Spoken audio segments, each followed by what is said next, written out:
Okay. Yeah. So first lecture always got this setup issue. Okay. Welcome to EE5507. Right. This is the right class, right? Okay. This is lecture number what? This is lecture number what? Huh?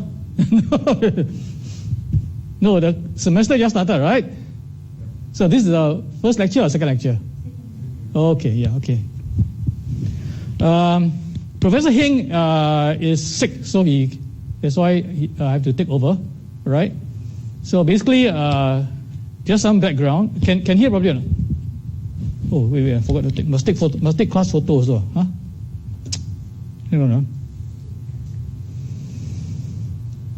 Where to take a class photo? Anybody knows?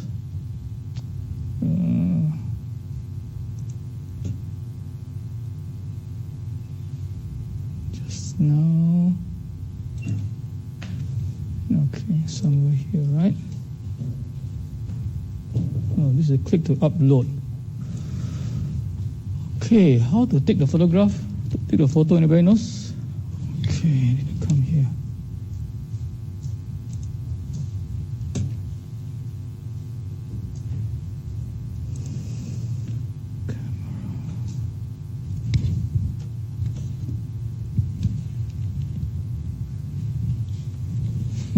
Camera.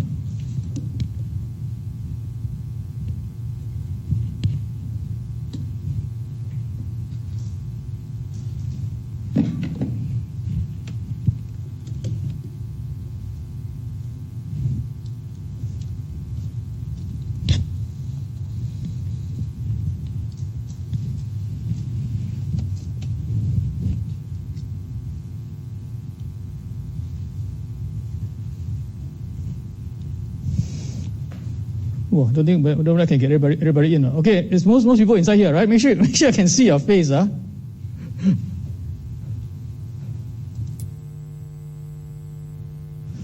Okay.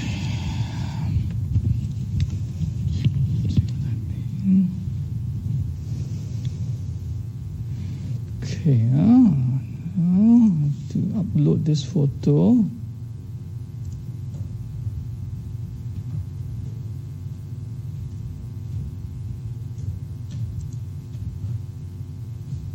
Okay.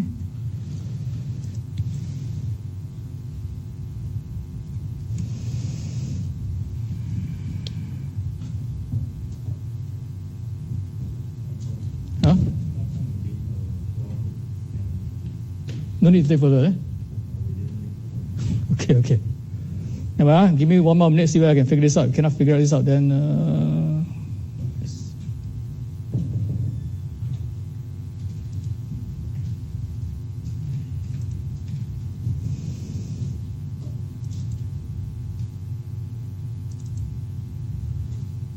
must be this one, no?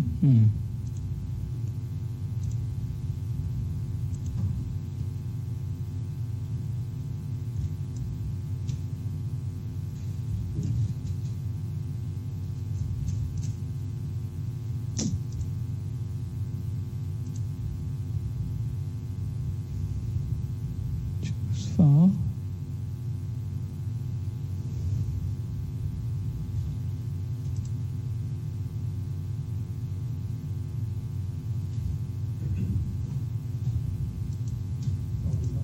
Oh dear. Okay. Okay. Turn this camera off.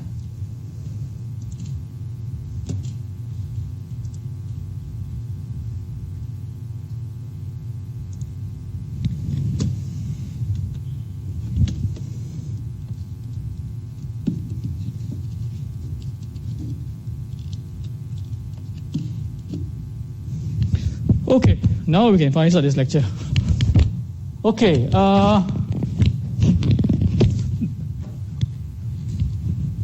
I'm AA Prof Ma.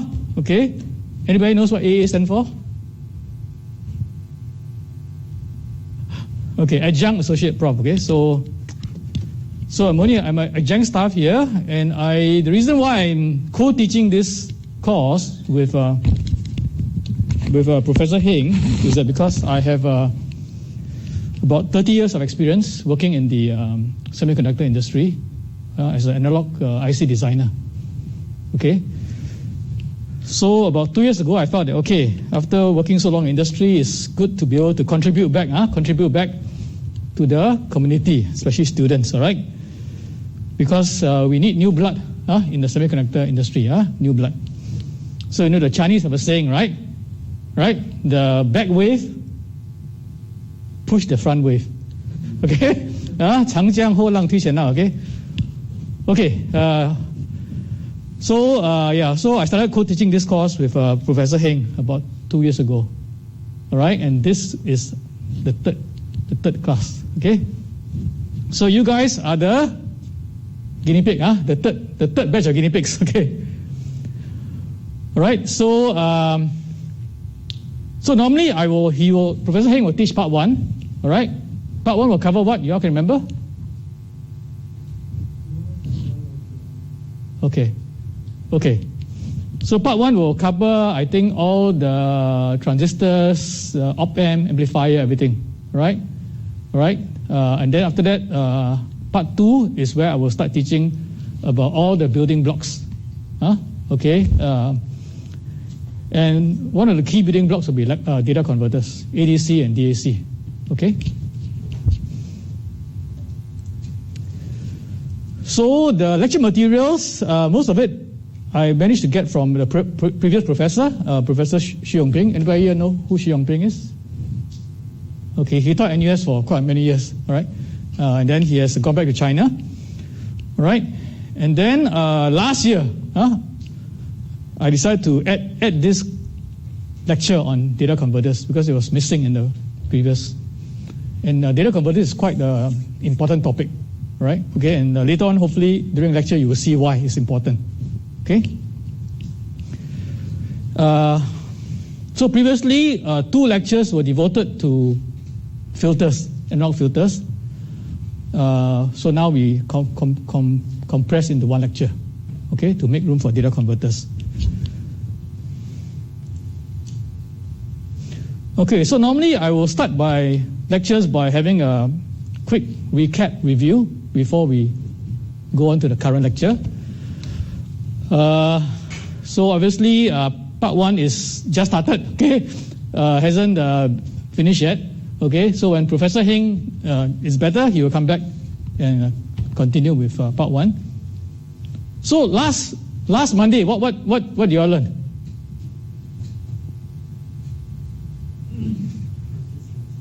Huh? Hopefully you all learned something, right? Okay, so I think you should learn some basic circuits, right? Some basic circuits. Okay, maybe some single transistor amplifiers, okay, things like that. So part 2 basically will build upon part 1. Okay, build upon 1. So part 2 we will basically talk about higher level building blocks. Okay, we'll talk a little bit about this thing called an abstraction concept. Abstraction. So what do we mean by abstraction? Everybody knows what's the meaning of abstraction? Okay, this class hopefully is more interactive. Okay? What is abstraction? What do you understand by the word abstraction? Summarization. Okay, a little bit of truth in there. Okay, but abstraction is a concept that all of us use every day. All right? And what it means is that you simplify. You simplify something which is complicated so that you can understand easily. Right? So that's the simplest meaning of it. Okay? In engineering, we do it a lot. Okay? What's a good example of abstraction? Okay, all of your students you all don't drive. Okay, so the simplest abstraction is a car, automobile, right? It's a car. Now we know that car is very complicated, right? If you want to talk about the engine, everything, right? All the brakes, everything, the lighting, very complicated. But what's the abstraction? Abstraction is that if you are a driver, you just need to know, okay, how do I turn on the engine? All right? How do I turn on the lights? How do I turn the steering wheel to move the car left and right? And how do I press the brake and press the gas? Right? So, as a driver, this is your abstraction of the car. You don't need to know, the engine, how is it designed? How many valves it got? Right? Okay? You don't need to understand what is fuel injection. Right? You don't need to know what is cruise control, what is autonomous driving. Right? You just need to know, there's this feature here that can be used. Okay? So that's one simple example of abstraction. Okay? And in electronics, we have to do abstraction. Right? Because if we don't do abstraction, our life will get very, very complicated very fast. Okay? Right? For example, right? You all know what a op-amp is, right? Operation amplifier. Okay? What is the abstraction of a op-amp? What's the abstraction? Current source? Okay, this guy at least trying. Anybody else? What is the abstraction of an operation amplifier? Yeah, okay, it's basically abstraction is just a rectangle, it's a triangle, right? 2 input, 1 output. All right, that's the abstraction, right? Okay, right? You got input, you got output. Okay? Of course, you can put inside the triangle, you can put the gain, 1,000, 10 million, whatever. But that is an abstraction. The real op-amp is very complicated, of course. Right? You got many transistors, connection, you need current source, you need power supply, you need ground. Right? Okay, so the actual op-amp is complicated. Right? But when we abstract it, we just say, 2 input, 1 output, and the gain is 1,000. Okay, then maybe you want to add one more. The gain bandwidth is 1 megahertz. Okay, so that for us sometimes we design a filter. Okay, that's our abstraction, right? Okay, so all these things, right? For example, analog filter, ADC, DAC, a lot of them will use op-amps. Okay, but we will deal with it at a building block level. Okay. We will not go and analyze the op-amp. Every time we have a ADC or what and we use op-amp, we will not go and analyze down to every transistor. Okay? And then this part 2 also talk a lot about practical circuits which are very useful in a real IC. Okay? A to D converter, D to A converter, a comparator, an oscillator, sample and hold. Okay? All these things are used in a bigger field called signal processing. Okay, signal processing. All right? And this part 2 also help us to come to something, understand what we mean by noise. Okay? What is noise? Okay, what is noise? Anybody want to try? What is noise? Huh? Unwanted signal. Okay. Okay, that's one simple explanation, right? Yeah. What is noise? Harmonics of a signal. Yeah, okay. Yeah, so noise is something actually we will see in lecture. It is something that is present, right? But it's something that we don't want. Right? Why? Because the noise will corrupt our signal. We have a signal that we want to transmit, we want to process. But the noise, it's like you go to the canteen, so you're talking to your friend, right? And the next table, someone is talking very loudly, right? So to you, that's noise, because it interrupts your communication, right? You can't talk properly to your friend because there's this loud noise beside you. Okay? All right? Nowadays, the handphone, the communication is quite good. So normally when you talk to people, you call someone and talk to them, it's very clear. But many years ago, the telephone system, all right, sometimes you talk to somebody and then you can hear another conversation on your headset, right? That's because of maybe the channel distribution is not very good. Sometimes the thing get injected in. Okay? All right. Okay, so Normally this is the plan. But because Professor Heng is not well, so we have to make some adjustments. Okay, but if it didn't have this, there will be basically 6 lectures in part 2. All right, we will start with data converters, and then we'll talk about analog filters, and then so the homework will be assigned, and then we'll talk about noise, and then comparators, sample and hold, and then oscillators. Okay. Last year I arranged a talk from somebody from a company to come in and give a talk. All right. Okay. So how many of you here want to go and join a company when you graduate? Anybody? Okay, a few, huh? What about the rest? What do you plan to do after you graduate? Car, is it? What? Shake leg. What about the rest? What's your plan? What's your plan? Maybe some of you want to start your own company. Maybe I don't know. Yeah. Maybe some of you want to be a professor to teach somewhere. Okay. What's your plan? No plan. Okay. Anyway, I think for those who plan to, eventually go and work for a company to eventually make some real money, okay, right? This course will be useful because we were talking about circuits that companies will need to design and use in their products. Okay, all right. So you know that this handphone doesn't come about by accident, right? In this handphone, there are many circuits inside here.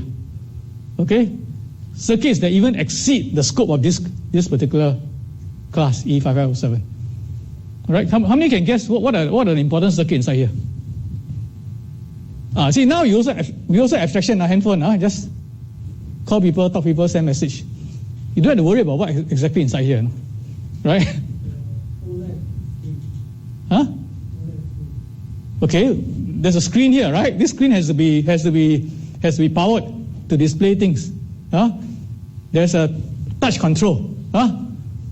This is one of the improvement, right? Last time telephone you got to press button, you got to dial. Okay, now no need, right? The screen will do everything. Okay, need battery for power for power. Okay, all right. You need the telephone modem, the modem to make phone call. All right. Then you have a lot of RF front end. Okay, RF front end for your Wi-Fi. Okay, all right. So this is very powerful. This thing basically is it's not really a handphone anymore. Okay, it's like a mobile personal computer. So you can do everything here, right? I know some people, they don't even need a computer, because they can do everything on this. Okay? And how is this possible? Because of semiconductor progress. Remember now? I don't know how can I remember. You know how big was the first mobile phone? It was like a brick. You can actually attack somebody, with it. Okay, right? And then now, you see, it's shrunk to this. Okay, it's been miniaturized because of IC technology. Okay?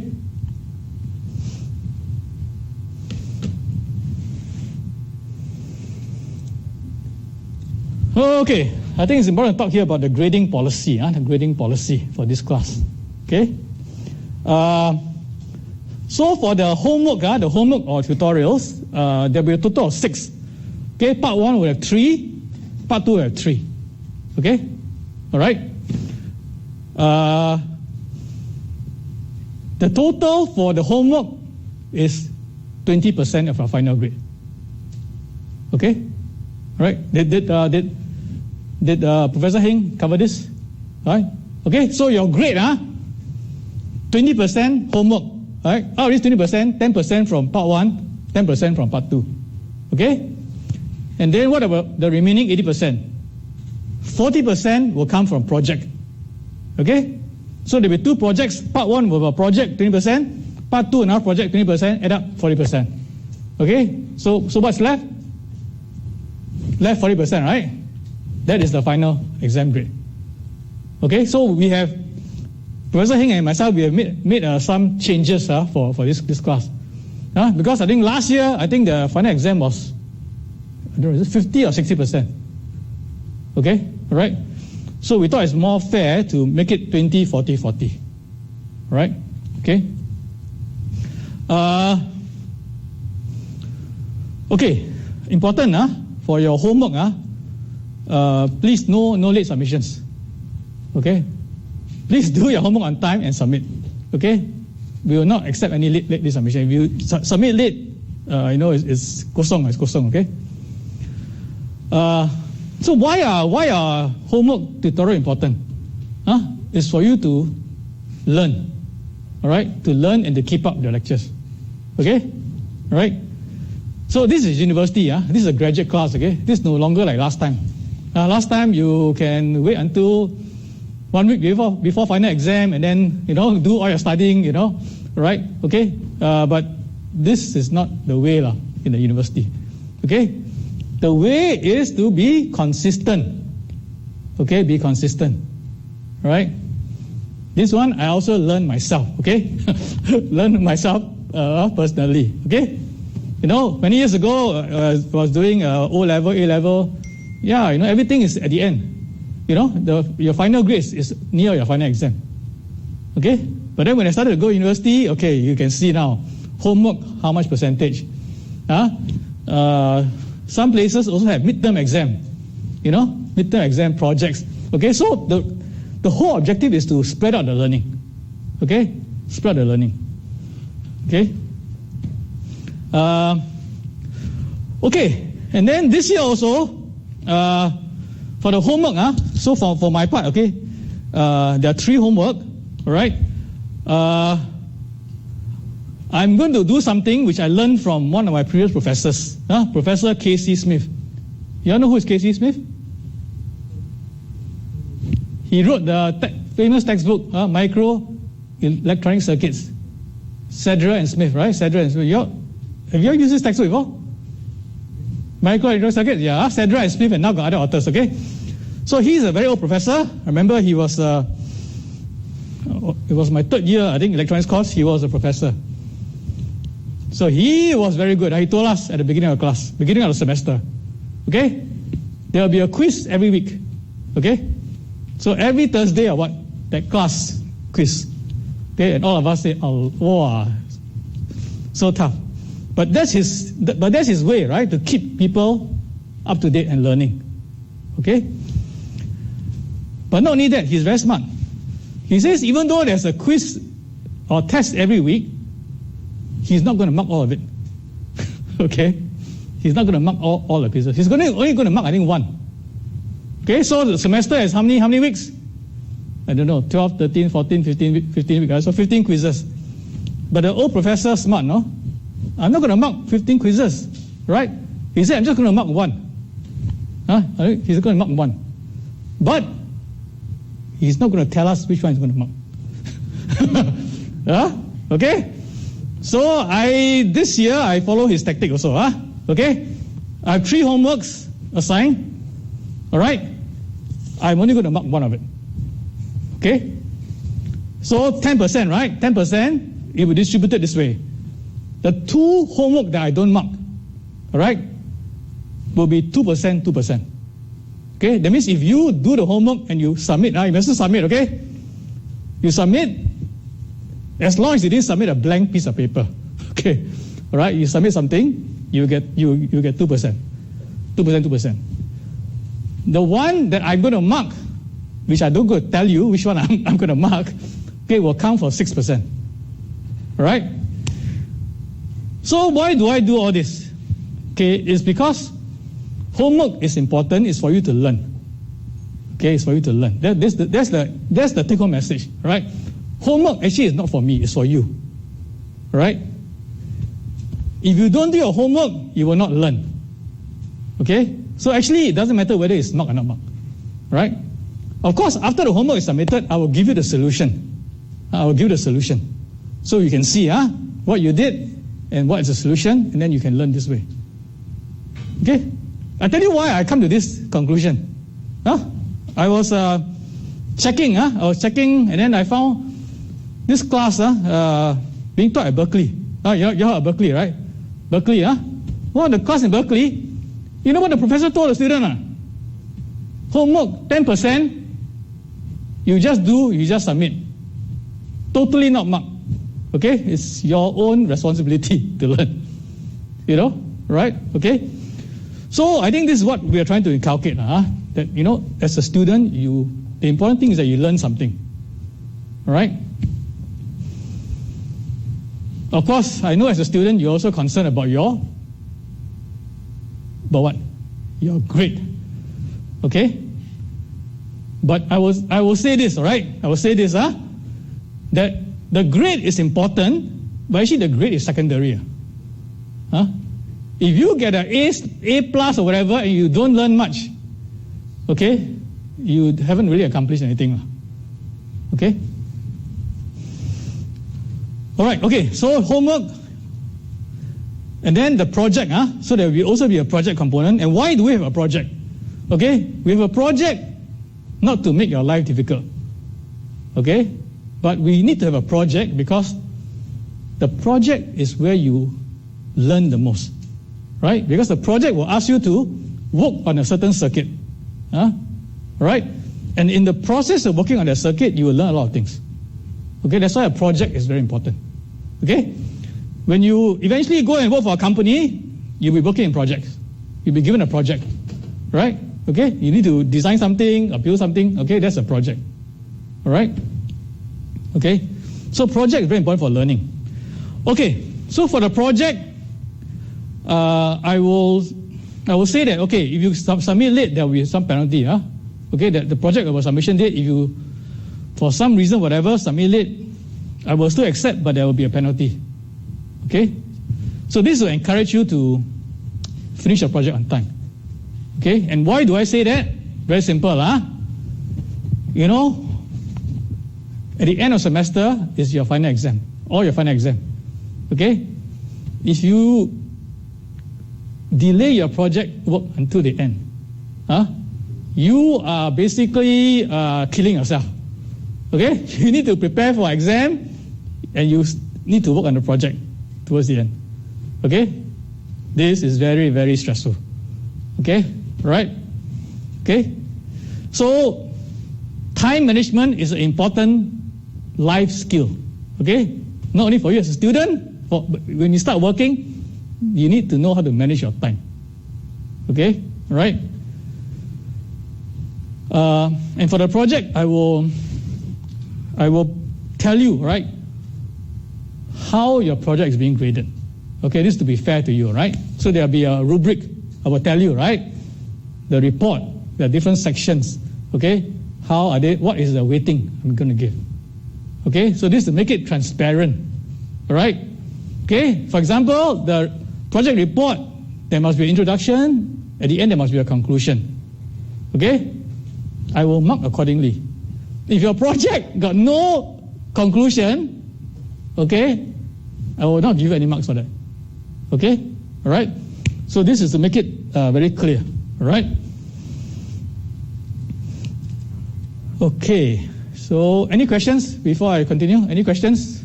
Anybody want to drop out of this class? You can still do so, right? Is it? Yeah? When is there's a drop date, right? The date that you can drop.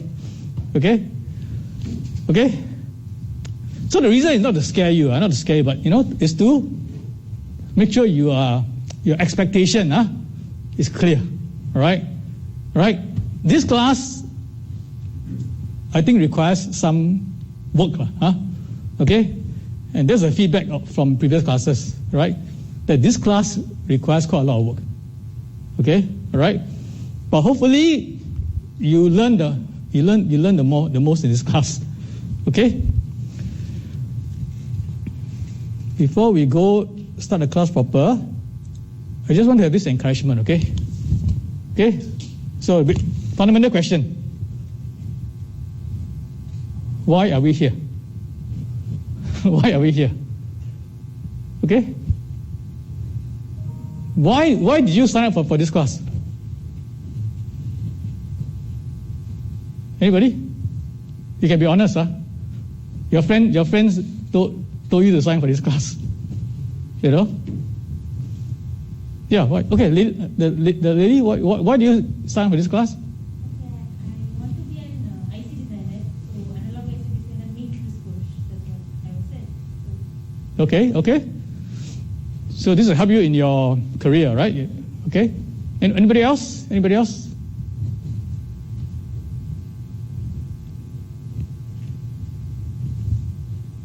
Gentlemen?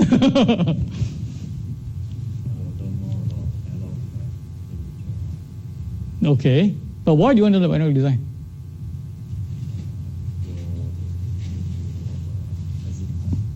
For career analog design. Okay. Anybody else want to share? I'm quite interested to hear. All right. Maybe the lady. Okay, this lady. Yeah. Why are you here in this class?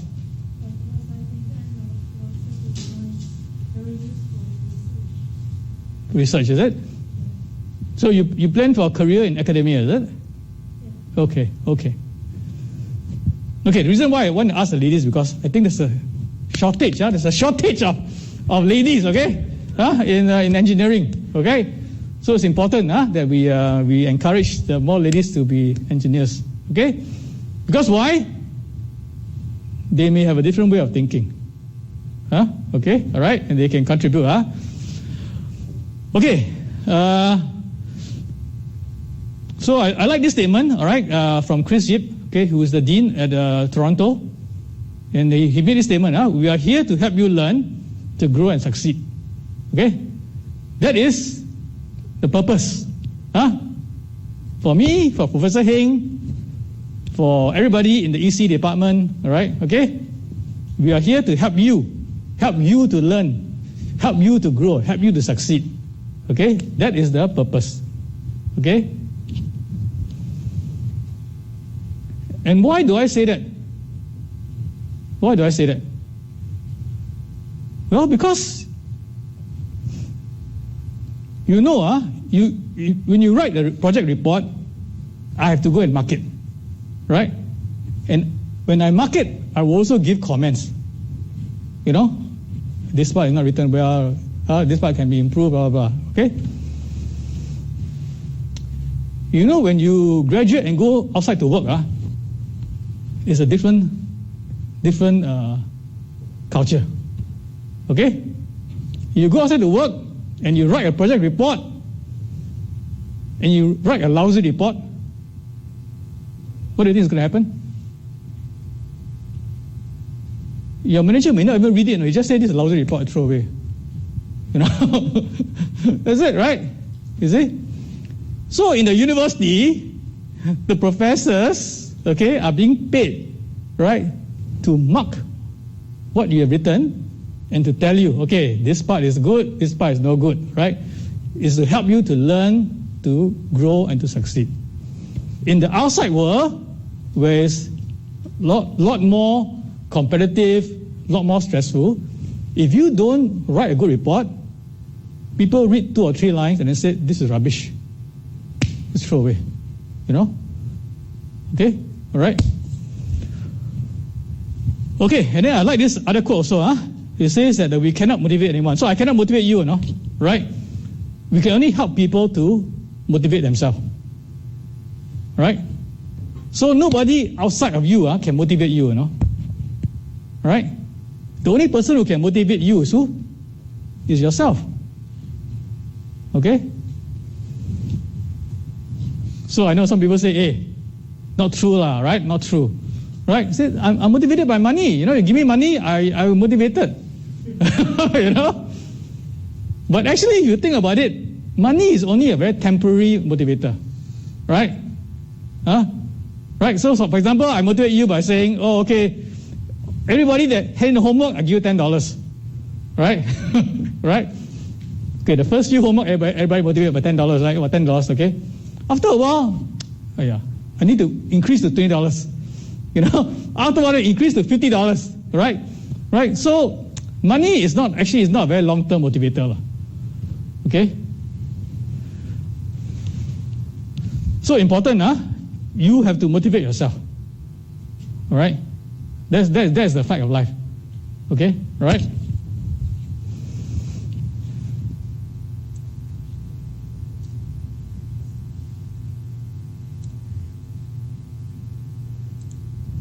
Okay, what time is it now? Oh. Okay, so before we start the lecture proper, any questions you want to ask? Any questions? Okay, so my policy is quite straightforward. If you have questions, please raise your hand and ask questions. Okay? And what's the purpose of asking questions? Yeah, better understand. Okay, it's not to make my life difficult, right? It's to make sure that if you don't understand or it's not clear, you ask the question. And the chances are, it's not just you. Maybe somebody else also not clear. Okay? So if you keep quiet, at the end of the lecture, it's still not clear. Okay? Right? Okay. Let's start. And we have a break. What time? For this class? A break. Last week was, what time is the break? 7:30, is it, or what? Okay, roughly around there. Okay, okay. I'll give you a break around that time. Okay. Okay, data converters. Have you heard of data converters before? ADC, DAC. Have you heard of it? What are data converters? Anybody want to guess? Want to share? What is a data converter? Okay, right. So it's to convert a signal from one domain to another domain, all right? And the two domains are analog and digital, okay? Okay, actually, answer is given there, okay? So normally it's to convert an analog signal, and the analog signal has got some properties. What are the properties of an analog signal? CT, what is CT? Continuous time. Okay, continuous time. And what is CA? Continuous amplitude. Okay, so if I draw a signal like this, it's an analog signal. Okay, and why is it important? Because the real world around us is analog. Okay, when I talk to you now, right, the speech signal is an analog signal. Okay, all right, okay. Air pressure. Okay, all the real world signal around us are analog signals. Okay, so the converter converts into a digital signal. Okay, which is discrete time and discrete amplitude. Okay, and D to A, just do the reverse. Okay. Now, it's good to understand a little bit of history. Okay, a little bit of history in signal processing.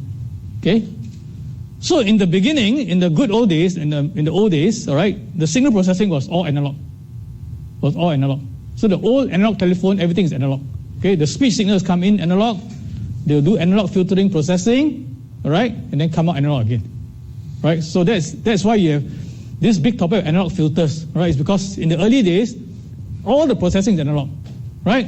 You know, with op-amp you can build gain circuits. Right. You can build a lot of circuits with op-amps. Okay, so that was in the early days, all right? And that was the early ICs, right? But then we found some problem with these analog circuits. Anybody can guess what's the problem with all the analog circuits that's used in signal processing? What's the problem?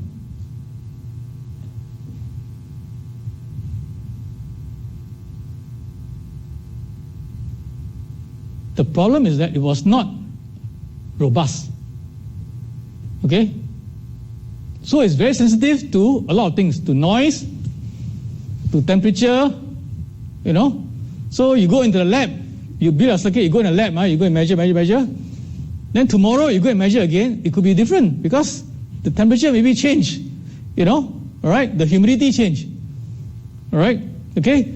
So this was the real weakness of the analog signal processing circuits, okay?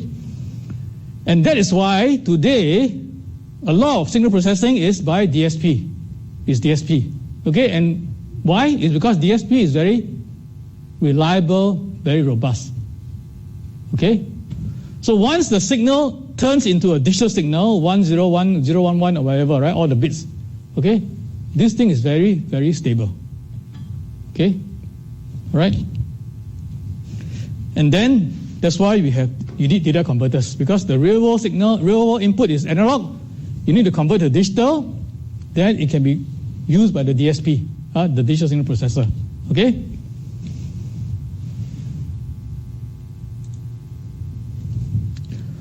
Okay, so data converters is quite a well-established topic. In fact, one lecture in EE5507 cannot do justice to this topic. Okay, right? People have written whole PhD on data converter. Okay, right? So if you don't believe, you go and look up PhD thesis. All right, starting from the 1970, 1980, right? Last time, a lot of theses on ADC, DAC, right? Okay. There are different types of ADC. Okay, there's the flash, there's the successive approximation, there's the integrating. Okay, they're different. Why? Because they're doing all the trade-off in performance. All right. How many bits? How linear is it? What's the resolution? How fast is the data converter? Okay. And also, how complex is it? How much area does it need? And what kind of component precision do you need, right, to be able to build this kind of ADC, right? And then more recently, okay, hybrid converters have appeared. Okay, hybrid converters. So people they know that let's say the SAR ADC has some good points, right? And they know that some other converter has some good points. So if you combine them, all right, you can combine all the good points, all right, or get rid of the bad points. Okay, so this is a topic called hybrid converters, all right, to optimize the performance and the trade-off.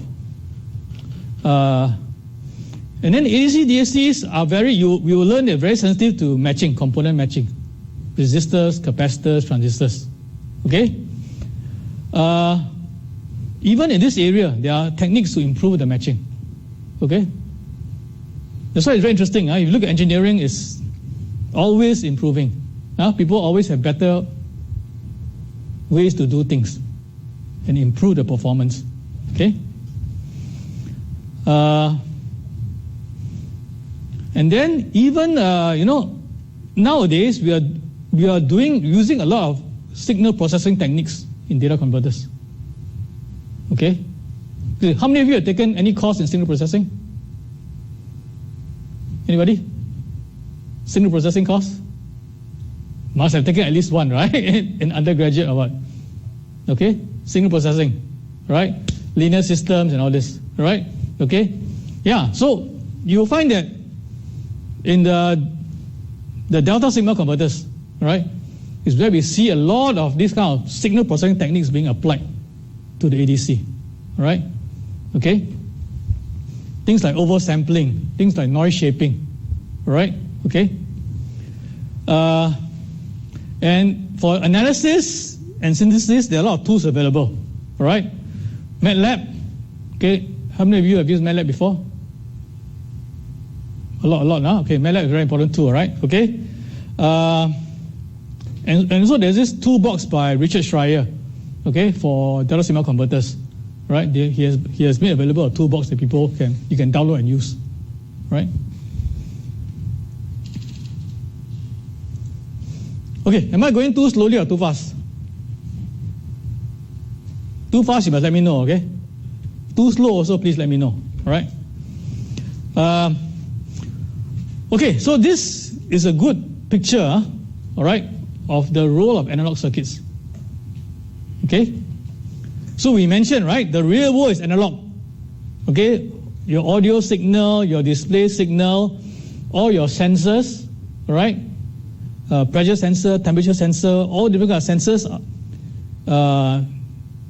transmission media, how you transmit signal, through Ethernet, right? Through a coaxial cable, all this. Okay, all these are all analog signals. Okay, and then even storage. Okay, so this is the real world. But then inside the processing is now all digital, DSP, right? But there's still job for analog designers. Okay, all right, and a lot of it is in the interface here. All right, how do you get the analog signal, convert it to a digital signal? All right, and how do you take the digital signal to make an analog signal?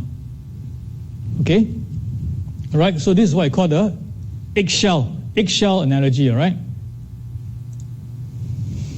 Okay, so let's talk first about analog to digital conversion. Okay. Now, what are the important elements of this conversion? Okay.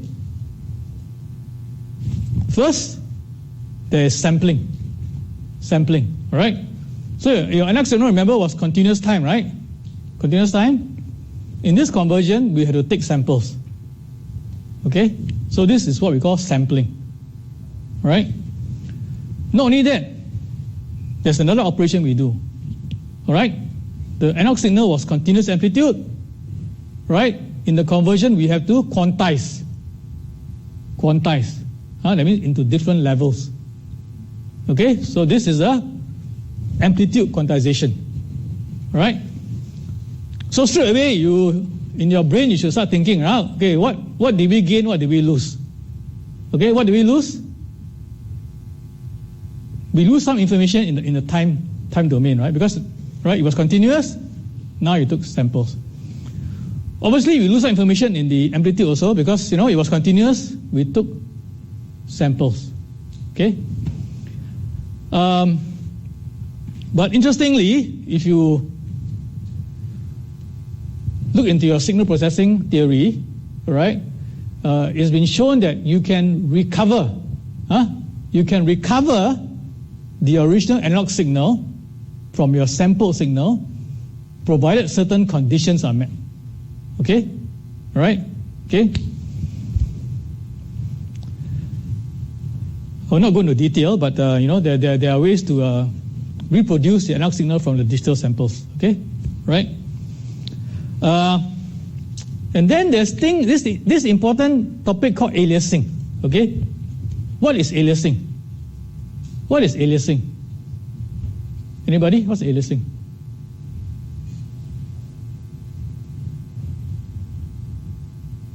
It's not having another name, okay?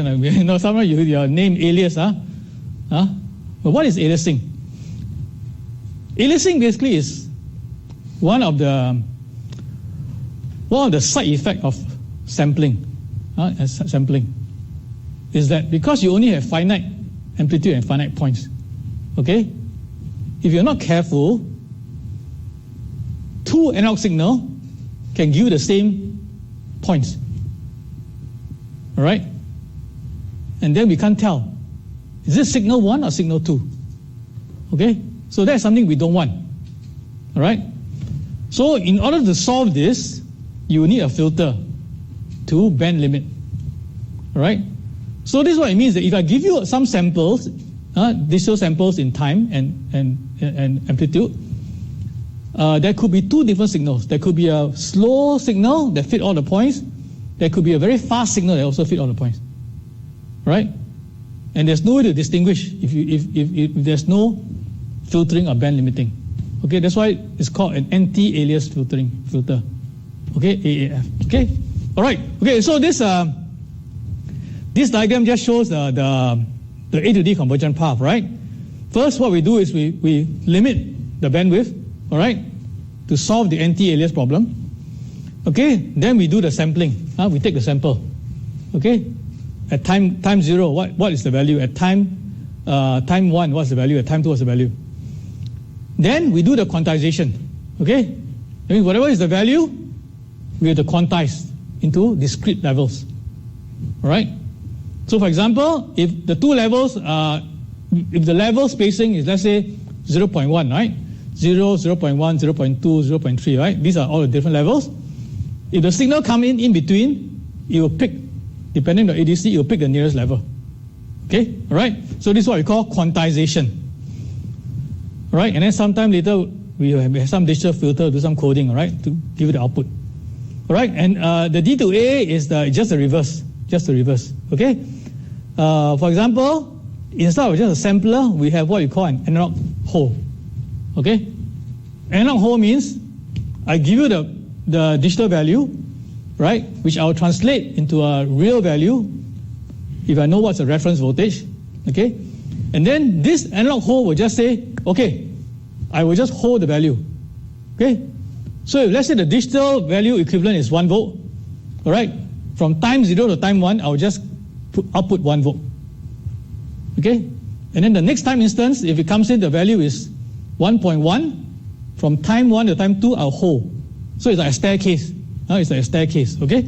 So it's an analog hole, and then we have a reconstruction filter, okay? Okay, looking at it graphically, what do I mean? Okay, here you can see, right? This is your continuous analog signal, all right?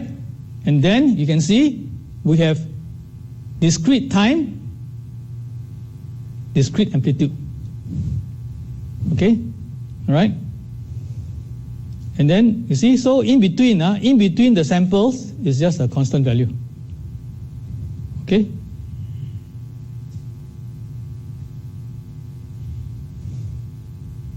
Okay, and obviously there's some information that's lost because you are doing in discrete time. Okay, so ADCs are used in a lot of different circuits. Okay, here is just a whole list of them. All right, whole list of them. Your Wi-Fi will use ADCs. Okay, magnetic storage. Okay, this one also becoming a bit of history anymore, right? Who knows what is meant by magnetic storage? Huh? Hard disk drive, right? Hard disk drive, right? Hard disk, right? Now, why do I say it's becoming history? It's because technology moved forward, right? And now we have solid-state memory. Solid-state memory. Okay? In the old days, the solid-state memory, the SRAM or whatever, right, or the DRAM, was expensive, right? That's why you need your magnetic hard disk, right? You know, your computer last time got magnetic hard disk, right? A few gigabyte or whatever. Right? But now, as the technology improves, Samsung and all these guys, right? Your solid-state memory come in, and also becoming bigger and bigger, right? 1 gig, 2 gig. Now your iPhone is what? How many gig? Your phone memory, 32, 64 gig already, right? So last time handphone got magnetic drive, got a hard disk drive inside, you know. That's why you drop your phone, dangerous, you know. Right? You drop it, if the hard disk crash, gone, you know. But now everything is solid state now, right? You drop the memory, definitely got no problem. Okay, all right.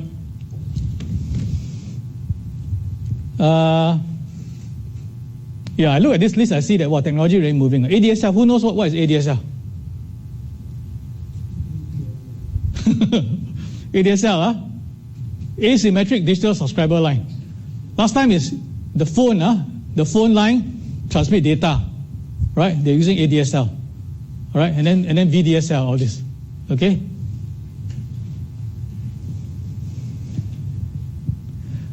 Okay, and all this, digital TV, multimedia, closed circuit TV, high definition TV, okay. Okay, so now when we talk about A to D, D to A, what are some of the performance metrics that we need to apply? Okay? All right, so for example, your op-amp, what was your performance metric, op-amp? What was the offset, what's the gain, right? What is your unity gain, bandwidth, all this, okay? So for A to D to A, we also have some metrics, all right? We divide them into two parts, okay? One we call a static, and one we call a dynamic. Okay, static means for DC, okay? All right? So we say, is it monotonic? Right? What do we mean by monotonic? Anybody? Monotonic.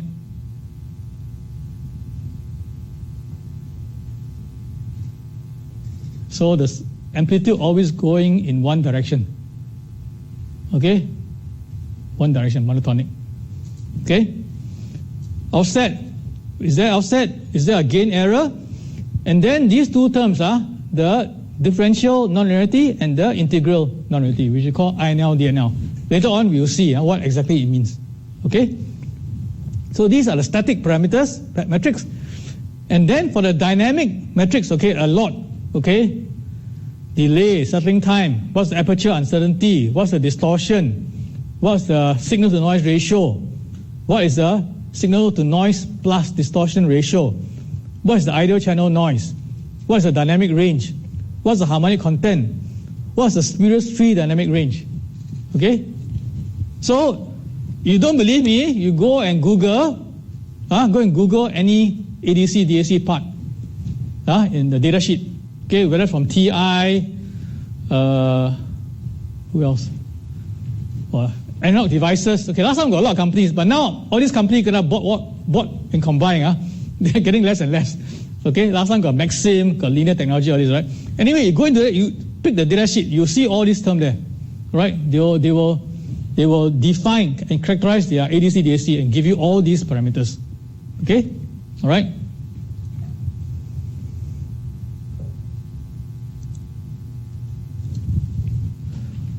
Okay, now we need to talk about this thing which is called the quantization error.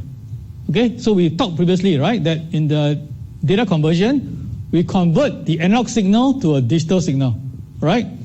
And the amplitude has been quantized to certain levels, which means that because we quantize, there will be an error due to this quantization, which is what we call a quantization error. Okay? Okay, here you will see this is the transfer characteristic of an ideal uniform quantizer. Okay? That means here is your continuous time signal, here is the output of your quantizer. Okay? So the quantizer has got finite number of levels. Alright? Okay? And therefore, in between the levels, there will be an error. Okay? This error is called, we call it quantization error E. E, okay?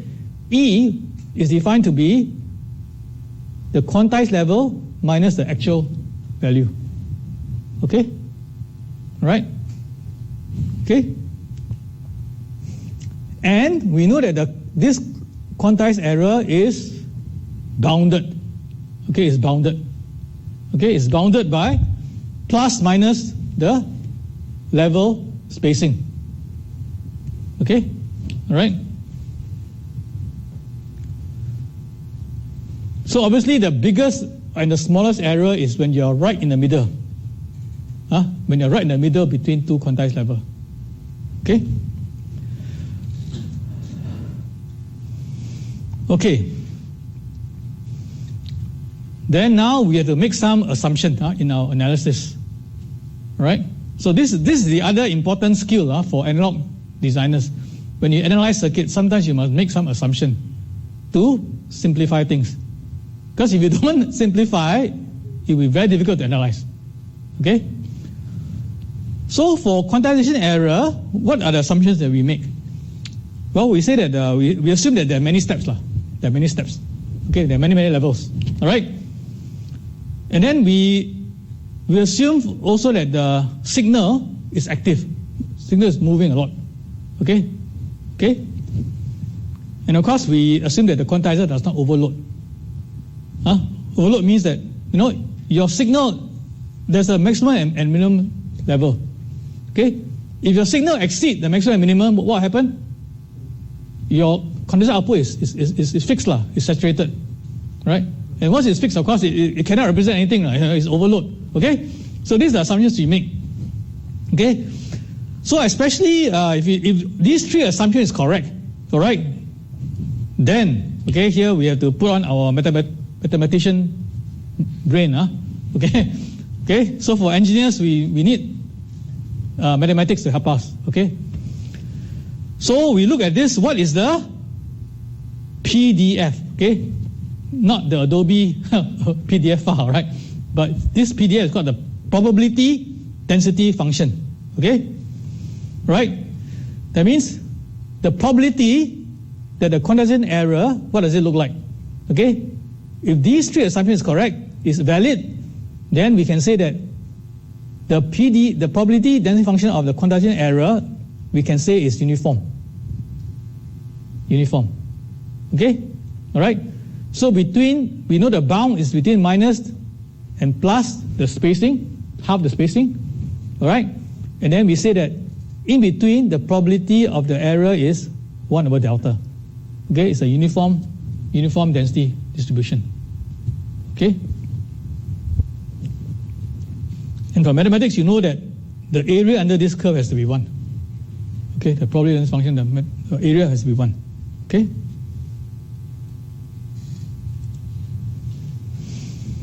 Okay, so why do we do that? We do that because we want to calculate what is the mean squared quantization error. All right? What's the power? Basically, what's the power of the quantization error? Okay? So from mathematics, all right, the mean square of the error is defined to be this integral. Okay? E squared multiplied by the PDF. All right? So you can work out the mathematics and you find that the mean square error is delta squared divided by 12. Okay? Delta is the spacing between the quantization levels. Okay? All right? So please remember this number, okay? Mean squared error of your mean squared power of the quantization error is delta squared over 12. All right? Very important, huh? We will use it use it very often. All right? So it's good that's why it's good to understand where it comes from. Right? It doesn't just drop from the sky, okay? All right? There's a basis. All right? But there were some assumptions. There were some assumptions that we used to derive this. Okay?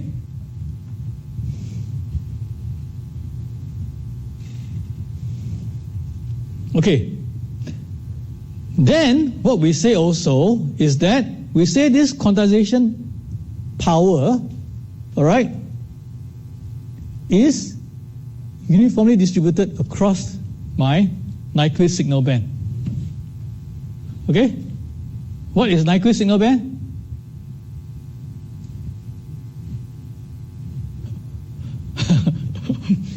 You all heard of Nyquist, right? Nyquist is also a very important term. Huh? Every single EE must heard of Nyquist. Okay? You don't know who Nyquist is, I think you cannot graduate. Okay? All right? Okay, so Nyquist is your information, your signal band. Right? Signal band. Okay? So the sampling to prevent aliasing is 2 times the Nyquist signal band. Okay? All right?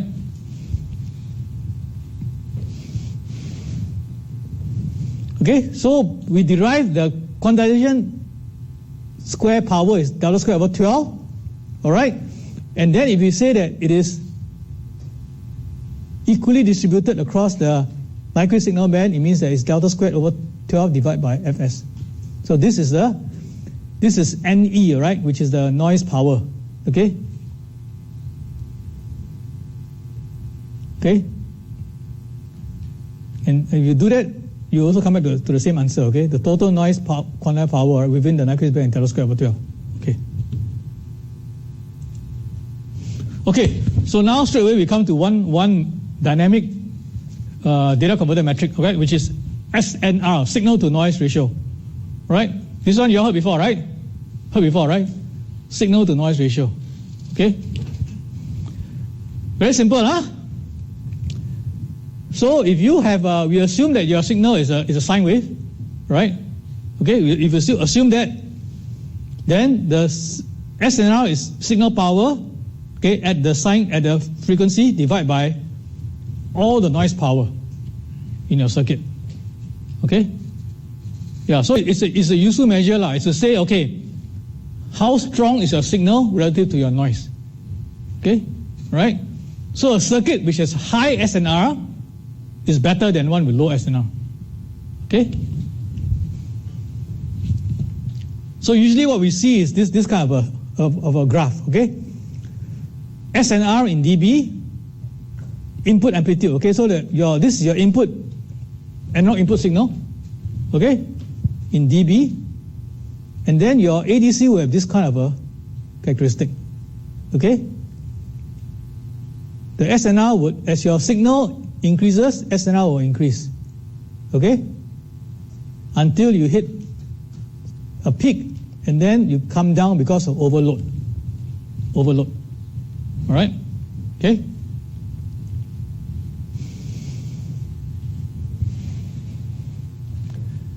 What is the difference between SNR and SNDR? Okay, DR means noise plus distortion. Is that it depends on whether you want to include your distortion as a noise or not. Okay? Okay, so these are two different definitions. All right? You know, you can look at the output spectrum, right? Okay? Normally there's a noise floor, and then sometimes there's distortion coming up. Okay? So depending on how you want to measure this. So if you go by the strict definition of SNR, that means we don't include the distortion. We just include the noise floor. But sometimes when you want to include the distortion, we will call it SNDR. Okay?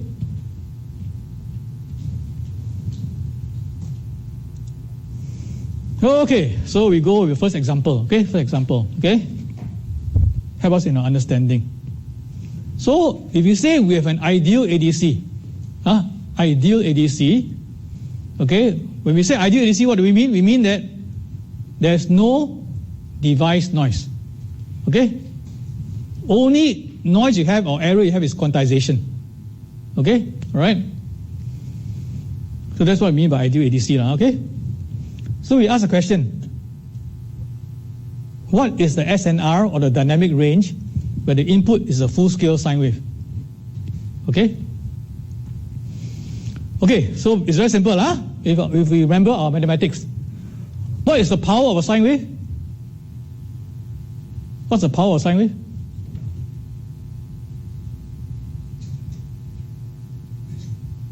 Hey, this one must know. What's the power of a sine wave?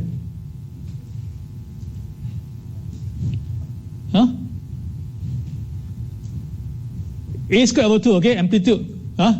If A is the amplitude of a sine wave, right? Plus minus A, right? That's amplitude, right? Okay? The power of a sine wave is A squared over 2. Okay? This one can be derived, right? You can derive this, okay? Right? Okay. Make it even. What's the average value of a sine wave? Yes? Average value of a sine wave? 0, right? Because plus minus, right? You take average is 0. Okay? But the power is not 0, okay? This is important, right? That's why we talk about power, okay? So the power of sine wave is A squared over 2, which we can write simply as 2 to the n times delta. Okay? It means delta is the level spacing, and we know that there's 2 to the n, right? 2 to the n. Total levels. And then this total levels, half of it, amplitude is half. Okay? Right? Okay? So now we just plug all this in, right? Plug what is the sine wave power? 2 to the n delta over 2, okay, square, divide by 2, A square over 2. Then divide by the quantization noise power, which we derived previously, delta square over 12. Okay? You should get this 3 divided by 2 times 2 to the 2n. Okay? And then if you take dB, 10 log, okay? dB, okay? dB is 10 log, okay? Power, 10 log. 10 log of this, you will get this important result, that the SNR in dB is 1.76 plus 6.02 n. Okay? If you don't believe me, you go back and use your calculator and calculate this, okay? All right? Okay? And the other way of looking at it is that, okay, what is the n, or the resolution in bits or the effective number of bits? It is basically this minus 1.76 divided by 6.02. Okay? All right? So once again, this is an important derived result. Okay? Right? So this is why sometimes when people say that, I have a 10-bit effective ADC, right? Then immediately we say, okay, so the SNR in dB is about 60, right? Because N is 10 times 6.02 is about 60. Okay, all right, okay.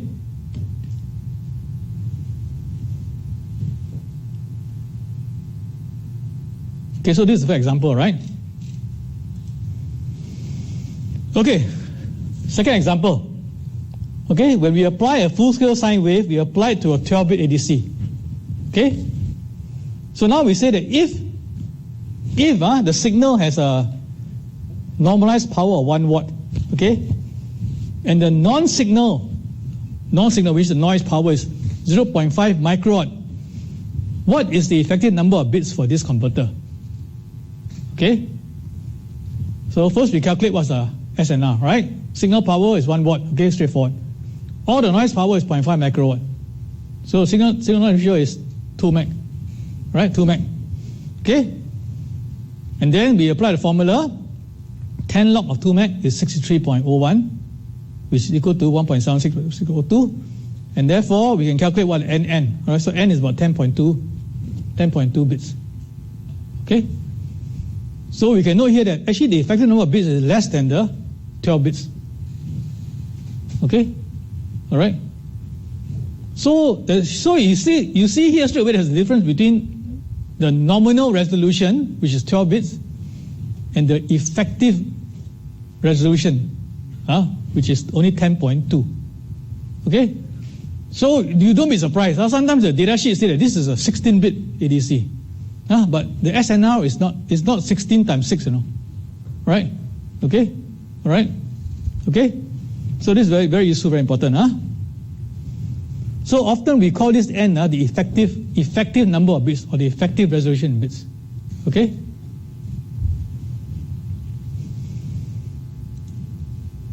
Okay, so we spent many slides talking about ADC. Now we talk about the reverse, the digital to analog converter. Okay? All right? So your input now is a digital code or digital bits, right? Your output is an analog signal. Okay? So input is a digital word. Okay? The least significant, you call the least significant bit LSB, and the most significant bit MSB. Okay?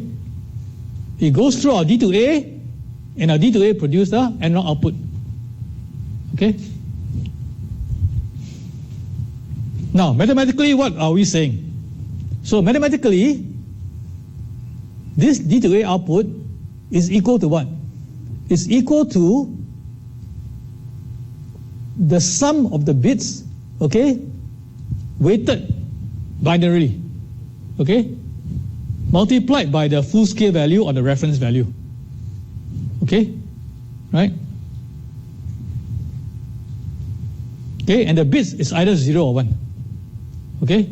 So, if let's say you have 3 bits, it's 1, 0, 0, all right, you will have a certain value.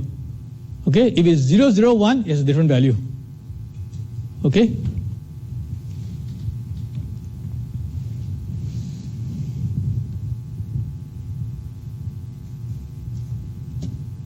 Okay, this one you can go back and convince yourself. Okay, so what is the transfer curve of an ideal D2A? Okay, an ideal digital to analog converter. What does it look like? Very simple, you can see here, right? Because the D2A, the input is digital. Right? Okay, here example of a 3-bit D2A. Okay? So the input is digital, and there are how many codes for 3 bits? 8, right? 8, okay? All right? And how many output? Also 8, okay? Also 8, okay? So this is the ideal transfer curve. Okay? Everything 0, everything 0. Okay? And then, as you go 1 bit at a time increasing, you increase 1 level at a time. Okay? Right? Okay? So, because 0 is included as 1 output level, that means you have 7 non-zero output level. Okay? So this is what it means. Okay? Right? See, so you see here, the full scale actually is here. The full scale actually is here. But because we cannot represent the full scale, all right, the most we have is 1, 1. Okay? All right? And here you can see what's the meaning of monotonic. Monotonic means you don't go negative. That means the signal always go in one direction. Okay? Right? For example, this one you have a non-monotonic because the signal dropped negative. Okay? So you may ask the question, what is the importance of this monotonic, non-monotonic? Okay, once again, I think it's historical, right? Because a lot of electronic circuit was used in this kind of feedback control system, the feedback controller.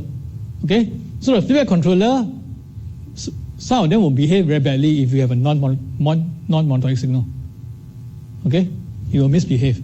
All right, so that's why all the converters must specify is monotonic. So it means that if my input code increase, right, my output will also increase. It will never go decrease. Okay, right?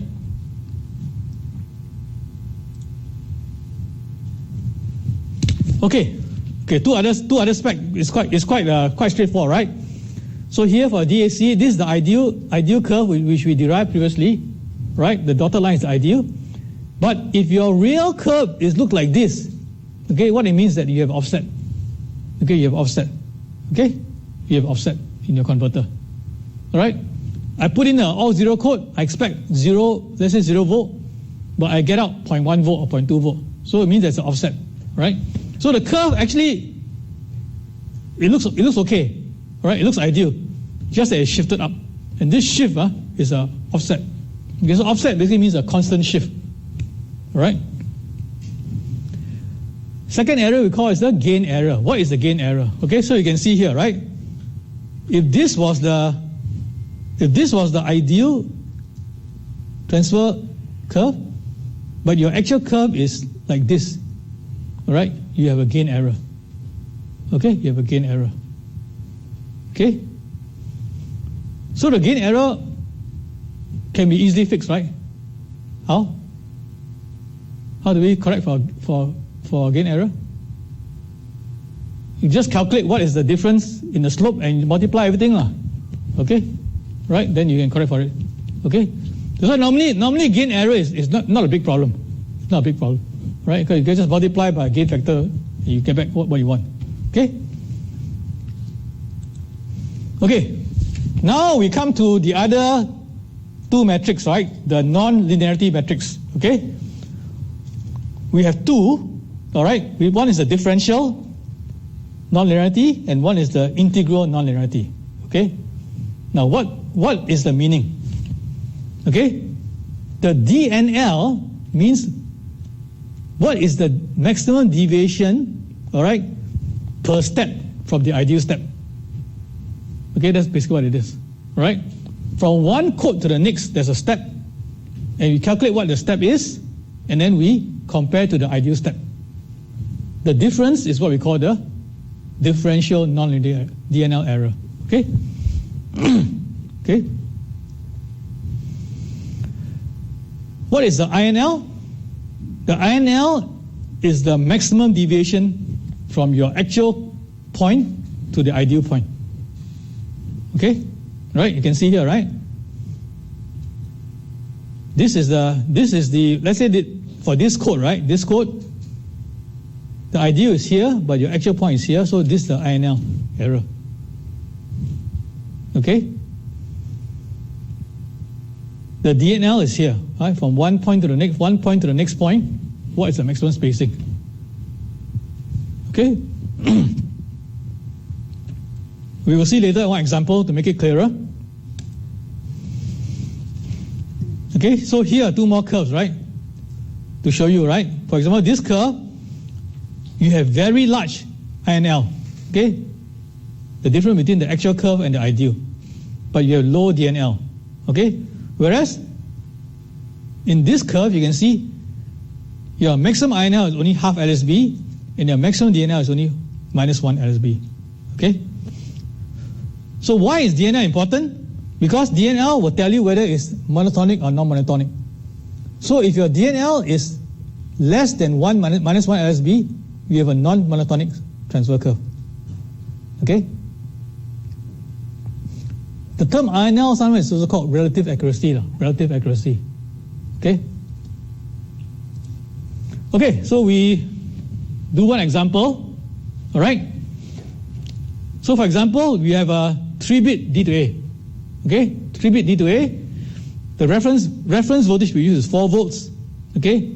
And here are the 8 output values of your D to A, right? 1, 2, 3, 4, 5, 6, 7, 8. Okay? You have 8 codes, 8 output values. Okay? And these are the 8 output values. So what is the offset error and what is the gain error? Okay? So first we want to put the error in LSBs, the least significant bit value. Okay? This very often they describe the data converter in terms of the error in terms of LSB. How many LSB? Okay? So first we calculate what is LSB. So LSB basically is the full scale of VREF divided by the number of levels. Okay? So in this case, VREF is 4, 3-bit, that means 8 levels. The LSB, 1 LSB is half a volt. Okay? So now we can very easily calculate, right? So offset is when the code is 0, okay, but we don't have a 0 volt. Inside we got 0.011. Okay? So we just take 0.011 divide by 0.5 and we get 0.022 LSB offset. Okay? What is the gain error? So the gain error is you take the maximum with the 0. What is the difference? All right? Okay? Convert to LSB, divide by 0.5. All right? And then subtract what is the ideal. The ideal difference, which is 7 levels. Okay? Okay?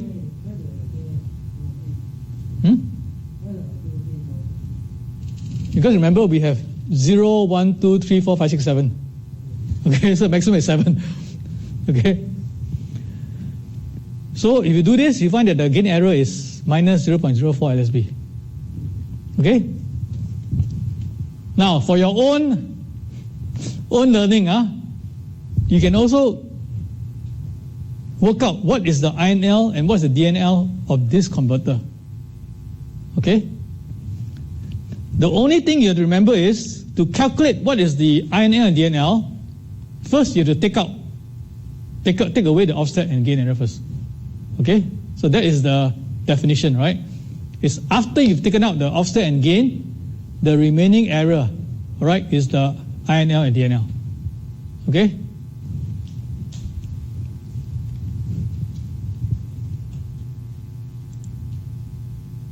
Okay, I think here is a good time to take a break, to take a mid-class break. And then we'll come back and then we'll redo all this for the ADC. Okay, we did for the DAC, now we will redo for the ADC. Okay? Okay, how long is the break that you need?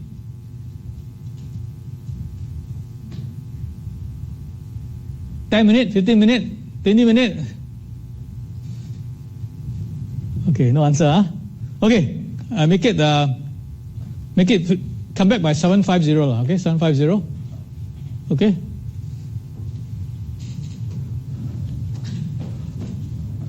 Okay, can I just do a quick poll to see where people are from?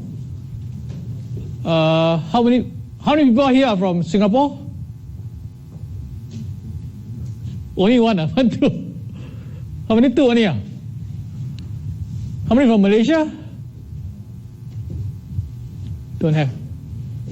How many from China? Wow, so many. How many from India? 2. How many not included in all this?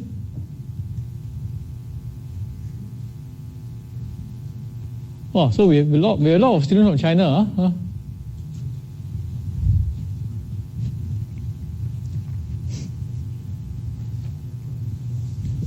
So for the student from China, why you all choose to come to NUS? Huh?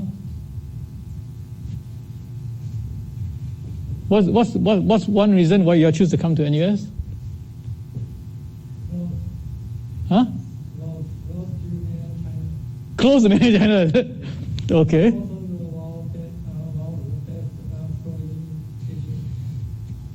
Okay.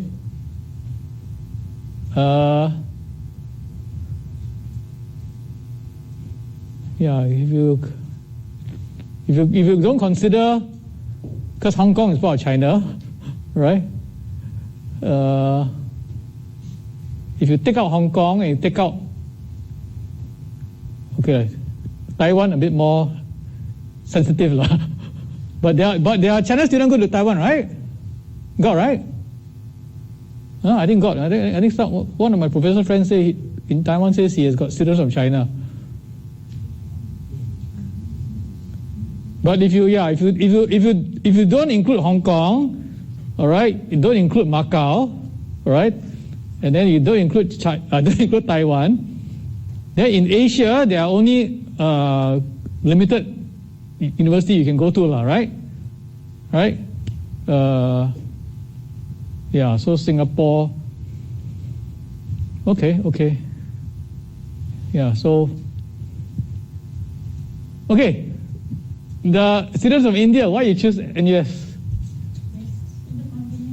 Best in the continent. Oh, are you sure? Even better than IIT? More exposure. Okay. So only 2 Singaporean, huh? You're Singaporean as well? Okay. So you and somebody else, only this class only got 2 Singapore. Is it correct? Only 2 the whole class? Oh, what happened to all the Singaporeans? Huh? All doing business and finance. Okay. Did you all do your undergraduate here, or those from China? Do you do undergraduate here, or you do undergraduate in China? In China. Okay. Where? Xi'an, Shanghai, Shenzhen, Beijing.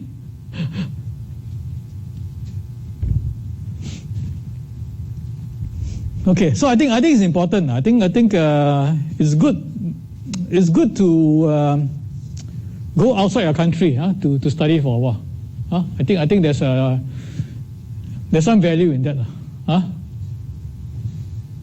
At the very least, you learn to be independent. Correct? You learn to be independent. Okay? Yeah, when I first learned to be independent is when I go and study overseas also. When you have to go and buy your own grocery, you have to do your own laundry, all right? So a lot of things that you will learn that you will not have to learn if you are studying at home. Okay? Okay, let's continue. And then maybe if class end early, we can chit-chat some more. Okay, but here is, previously we looked at the transfer curve of a D to A converter. So this is the transfer curve of an A to D converter. Okay? So A to D converter, input is analog. Okay? 0 to full scale value. Output is digital. Okay? Right? But in the same way you can see, right, because of quantization, there are finite number of levels. Okay?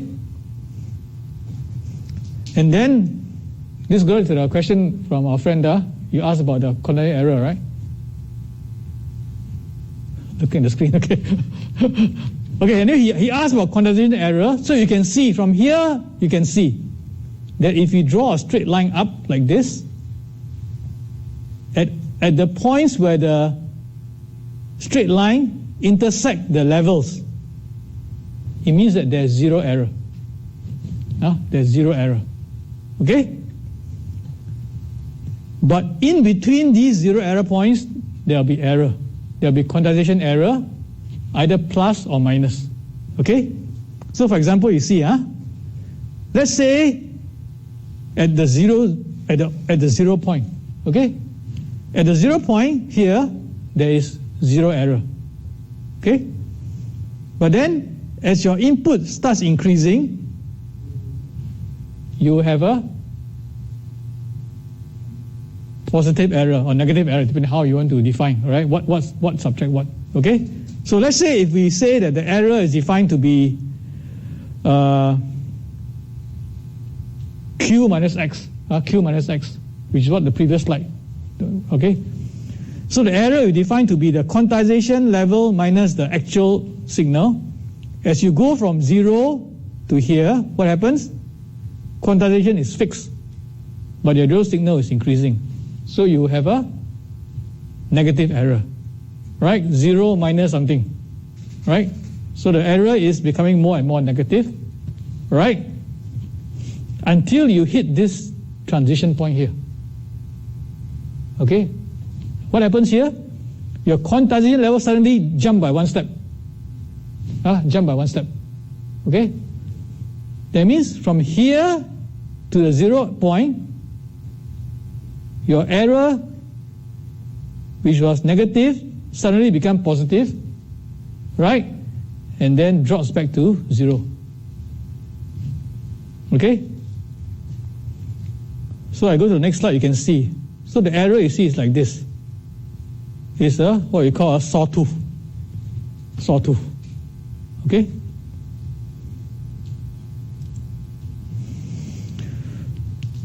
Okay. So here you can see, right, is that it's 1, 1, 1, 1. That's the maximum quantization level you can have. Okay? All right? That's why for A to D you have what we call 2n minus 1 step. Okay? Right? This is a 3-bit A to D, right? So 0, 0, 0, 0 is the minimum, and 1, 1, 1 is the maximum, right? 0, 0, 0 is 0 levels, 1, 1 is 7 steps, 0 steps, 7 steps. So this is the way it's defined. So you say it's 3-bit, but the maximum is not 8. Maximum is 7. Okay? Because you can only define, with 3-bit, you can only define 8 levels. Right? And 8 levels, if you count 0 as one level, then it's 0 to 7. Okay? So some people get confused. How come 3-bit don't have level 8? Because you count 0. Okay? Okay, so for ADC, very important, right? The transfer curve is actually defined by the transition points. When the code change, we call it a transition point. Okay?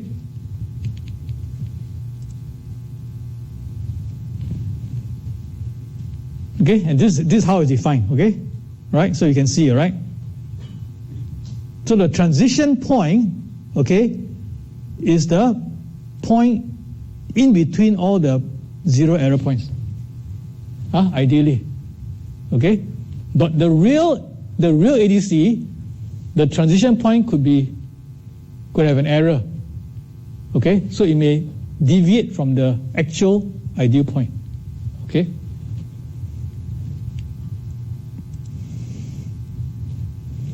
And if it deviates, then you can see this sawtooth will also shift. Okay? So we call it a sawtooth because it looks like a sawtooth. You know a saw. You see a saw, right? Saw have this kind of edges. Okay? Okay, so like the DAC, your ADC also has offset and gain error. Okay? All right? And then you also have your non-linearity error, either DNL or INL. Okay? Now, in this case, right, we define the DNL is the deviation from the ideal step width. Okay? And the step width is the width in between the transition point. Okay? Right? So what is the ideal step width? 1 LSB, right? Plus and minus. So the ideal width is 1 LSB. Okay? And the INL is the deviation from the ideal 0 point, the midpoint. Okay? So if you compare, let's say, slide 25, right? So slide 24, you can see, right, this is the ideal A to D transfer characteristic. Okay? Your level midpoint is a zero error. Okay? This is the 45 degrees line. Okay? So this is your ideal. Okay? You compare to this one is not ideal. This one got a lot of error already. Okay? The zero error points are following this dashed line, but this is your actual ADC transfer curve. Okay? So here you don't have any offset error, but you have a lot of INL and DNL error. Okay? And if your DNL is more negative or less than minus 1 LSB, that means you have a missing code. Okay? So this is another common error term in ADC. We call it missing code. Right? That means your ADC cannot produce one code. Okay? When you sweep your input, all right, that code is just missing. Okay? In this case, the missing code is what? 101. Okay? 101 is not there. So your ADC is what I call a missing code. Okay?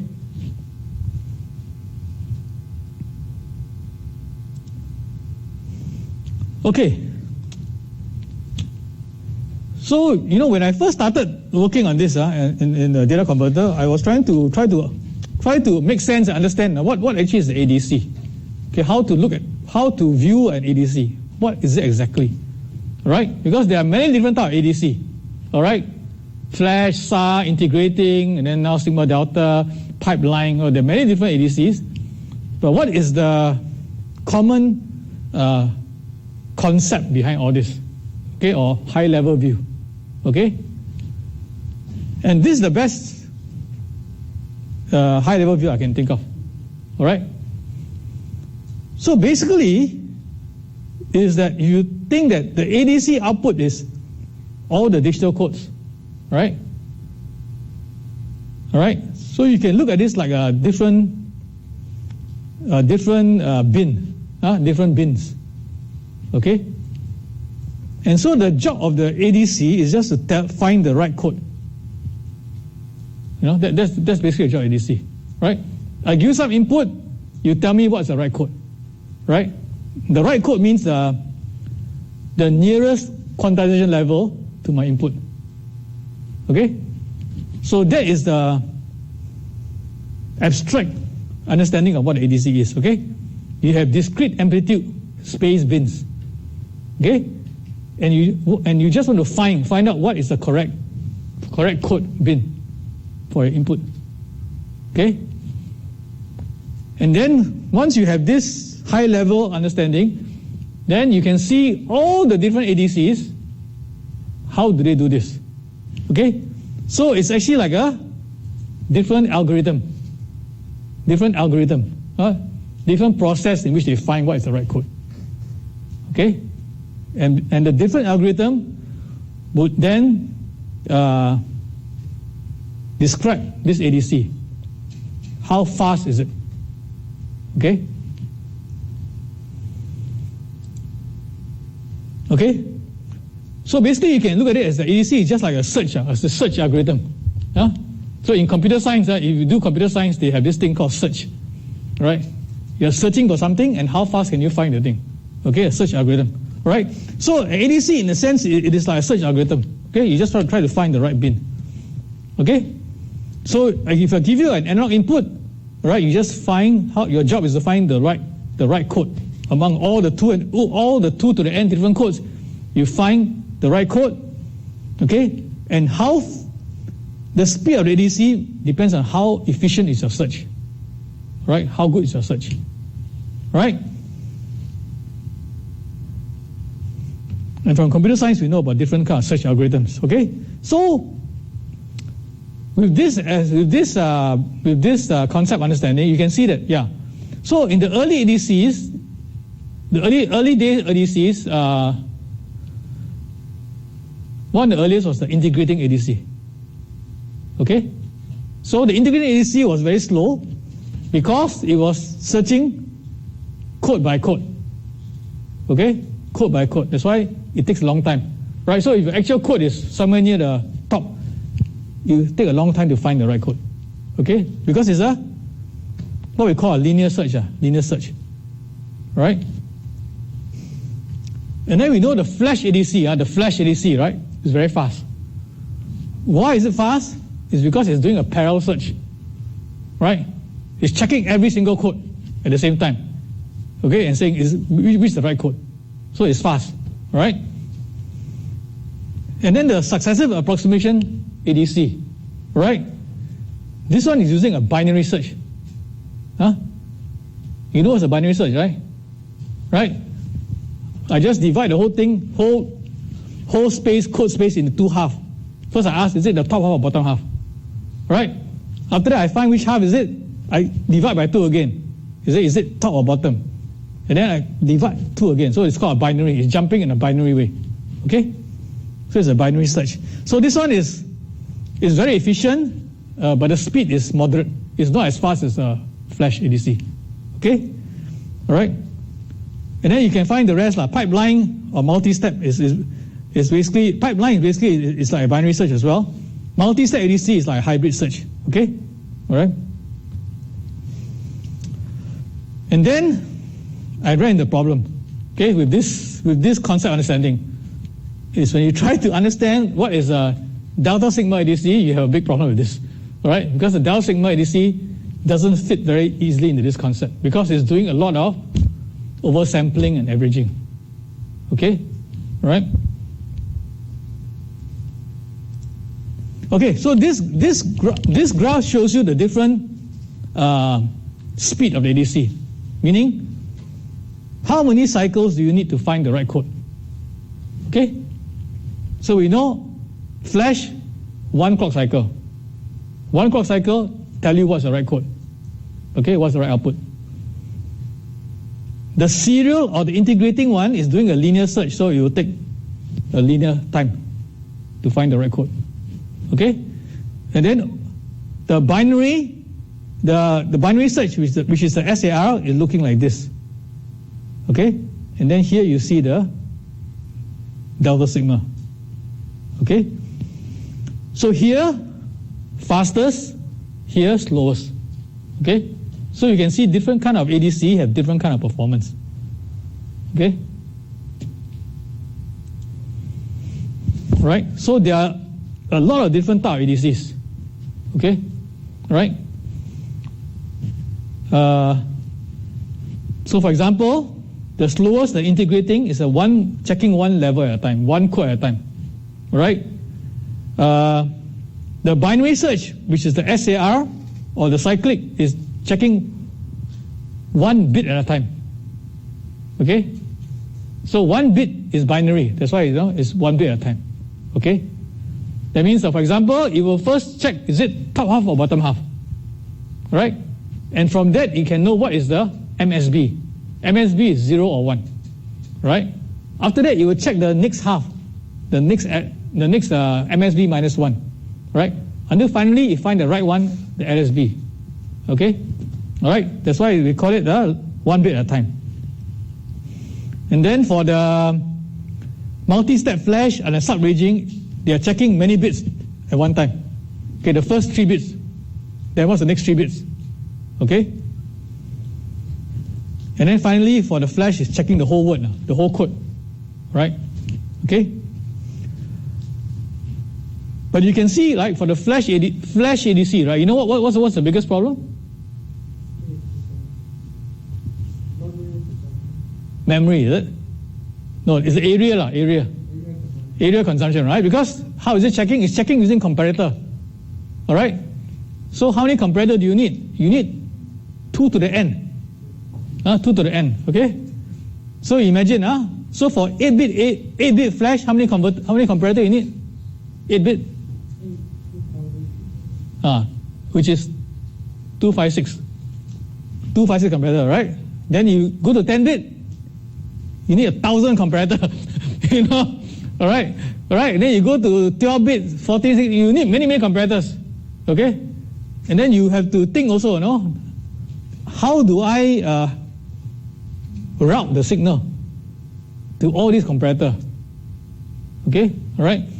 That's why flash, people only use for 4, 5, 6 bits, maybe maximum 8 bits. Okay, all right? Okay, so the previous one we talked about, they are collectively called what we call Nyquist rate converter. Okay, Nyquist rate meaning that is the converter is operating at 2 times your maximum signal bandwidth. Okay, that's why it's called a Nyquist rate. Okay, so those were the early converters, and then these converters, the double signal converters, come and join the party, all right, and make things a bit more complicated. Okay, all right. And so, because you're doing oversampling, that means you are sampling at more than 2 times your maximum signal bandwidth. Okay? Now, you may ask the question, why do you want to do that? Okay, that's an important question to ask, and it's important to understand why you want to do that. Okay, so there's a reason, right? There's a reason, all right? And hopefully later on, in later slides, you will see what's the reason. Okay?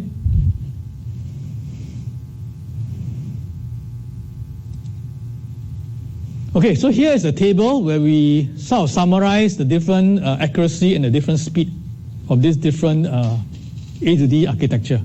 Okay? So if you want very high accuracy, which means 13, 14, 15, 16 bits, that's what I call high accuracy, right? Because you have many levels now, right? 16-bit ADC got how many levels? 2 to the 16, okay? 2 to the 16, that's many, okay? Right? So if you want very high accuracy but low to medium speed, you either use the integrating ADC, all right? Or you use the oversampling. Okay, how many of you know what is an integrating ADC? Or even heard of an integrating ADC? Okay, so, you all know what's a digital multimeter, right? Digital voltmeter. You go to the lab, you want to measure the voltage, what do you use? You use a voltmeter, right? A multimeter, right? Okay? Right, so about 30 years ago, all these digital voltmeter is using integrating ADC, right? Because you don't need to be very fast, but you need to be accurate, right? Okay?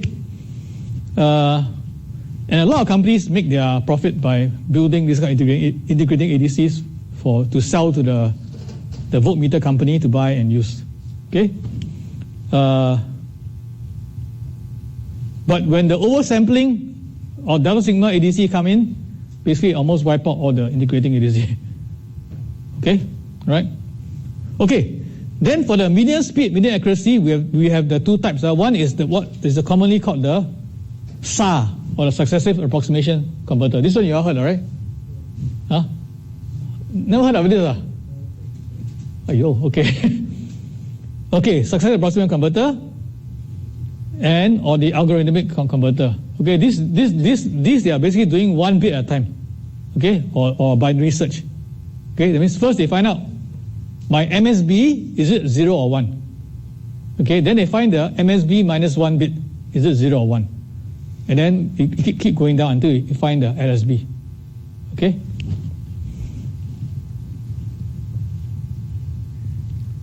This converter is quite popular because you only need a comparator and you need some a DAC basically. You need a DAC and a comparator. Okay, so and the DAC can be coming from a resistor or a capacitor. Okay, so that's why it's quite popular because you don't need a high performance op-amp or what. to build this converter. Okay? And then finally, we have the higher speed ADCs, whether the flash, the two-step, the interpolating, the folding, the pipeline. This one is quite interesting, what we call a time interleave converter. Do you know what is a time interleave converter? So someone basically sit down and think, okay, can I make a faster ADC? Right? So one is I have to build a flash and use 2 to the n comparator. Right? And someone thought, okay, maybe can I just use 2 slower ADC and just ping pong lah. Right? Just ping pong. First conversion I use the first one. Second one I use the second one. And then third, fourth, and then you just keep ping pong. So the 2 converters don't have to be super fast. Right? But if I use them, I can get 2 times the conversion rate. Okay? And then you can, so then okay, then can I use 3, 4, 5, 6, 7, 8, 9, 10? I can use more and more. Okay? Right? But there's some limitation. Because just like the flash, right? You need to connect a lot of wires. Right? And you need to control the clock. The clock's delay, clock skew, all this. Okay?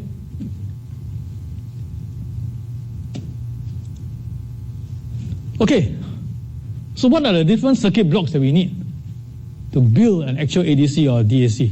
Okay, so obviously we need operation amplifiers, okay, which is why part 1 of this course will deal with op-amp, okay. We will need some what we call the sample and hold circuit, okay, or track and hold circuit, okay, which we will cover in lecture 1 of the later lectures.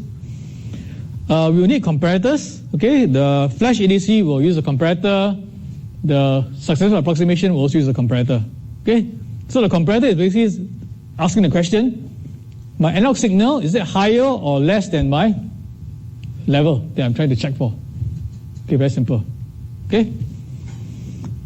Some ADCs will use switch capacitor, amplifiers, integrators, and filters. Okay. Have you heard of these terms? Switch capacitor, amplifier, integrator, and filter? Okay. At least in this course, you will hear about it and see some circuits, okay? Obviously, you need current sources. Okay, this one you should know, and this will be covered in part 1. You will need some DACs, okay? Right? So it's quite interesting, right? Sometimes to build an ADC, you need a DAC. Okay, all right, okay. And the best example is the successor approximation lah. See, the successor approximation ADC, when it's trying to find the first bit, right, the MSB bit, it's trying to find out, is my input higher than my middle level or lower than my middle level? Okay, you will need a DAC to generate the middle level to make the comparison. You see? Okay? So once it DAC generate the middle level, it will just check, is my input higher or lower? Okay? If it's higher, I just put MSB equals to 1. If it's lower, put MSB equals 0. Okay?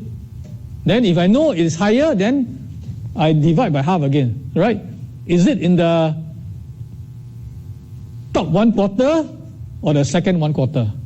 See, then I generate again that intermediate level. You see? All right? And then, of course, you will need a voltage reference.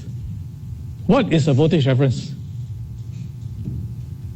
What is a voltage reference? Okay, you cover in part 1. It's a circuit. Okay, it's a circuit that generates a certain voltage that you will use as your reference level. Okay? Now, in both the ADC and DAC, the meaning of the step or the code value depends on the voltage reference. Okay? Right? So how you translate your digital code to an analog value will depend on what's the voltage reference.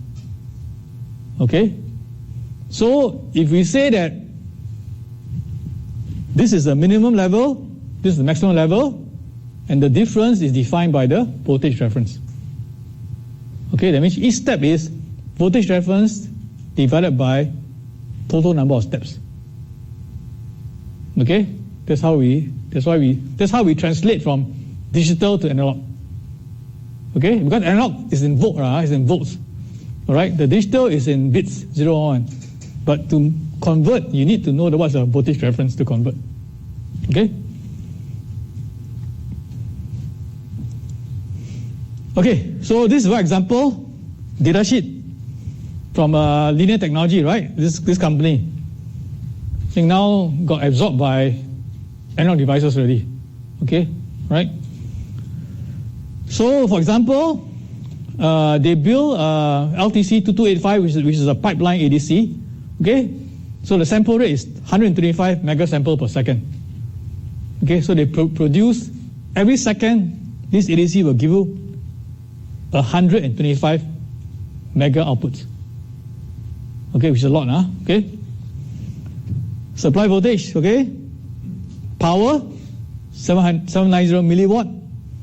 Okay, and the dynamic specs, the signal noise ratio is 92.4 dB. Okay, so you can see here, if I use the formula derived previously, right? Okay, if it's a true effective 14-bit ADC, what is the SNR? 14 times 6, right? Plus 1.76. Okay, which is definitely more than this. Right, so it means that the effective bits is not 14, it's less than 14. Okay? SFDR is another spec which is called the spurious free dynamic range. Right? Okay? That basically means that when you plot you put a sine wave in and you plot the output spectrum, okay? The maximum distance between your signal power and the next highest peak, right? That is the spurious free dynamic range. Okay? Okay, then there's a lot other input spec here, okay?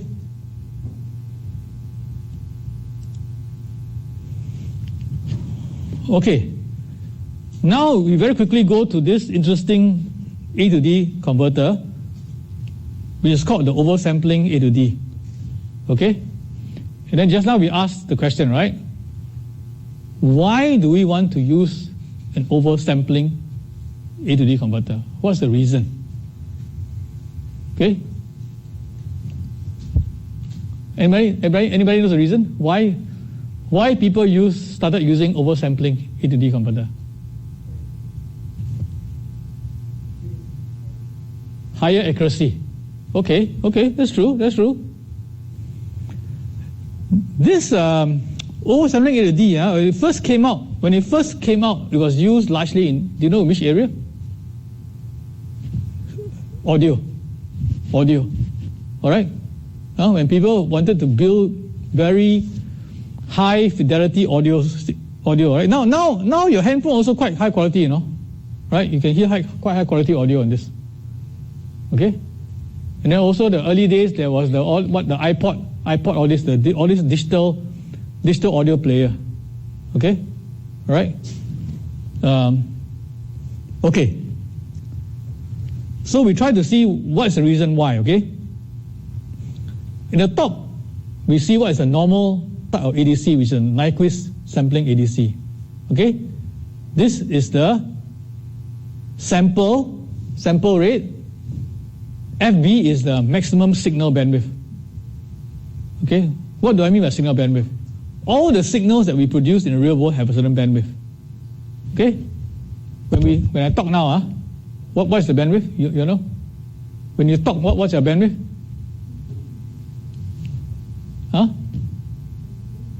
4 kilohertz, is it? Yeah. So it's about, okay, for normal people it's about 4 kilohertz. Those ladies that talk very sharp maybe it's a bit higher. Okay. Okay? That's why it's about 4 kilohertz. Okay, the voice about 4 kilohertz. In fact, the early telephone system, they only allow 3.4 kilohertz. Okay? So you talk, you need maximum maybe 4 kilohertz. Okay? But when you sing, what is the bandwidth? When you sing, you listen to music, what's the bandwidth?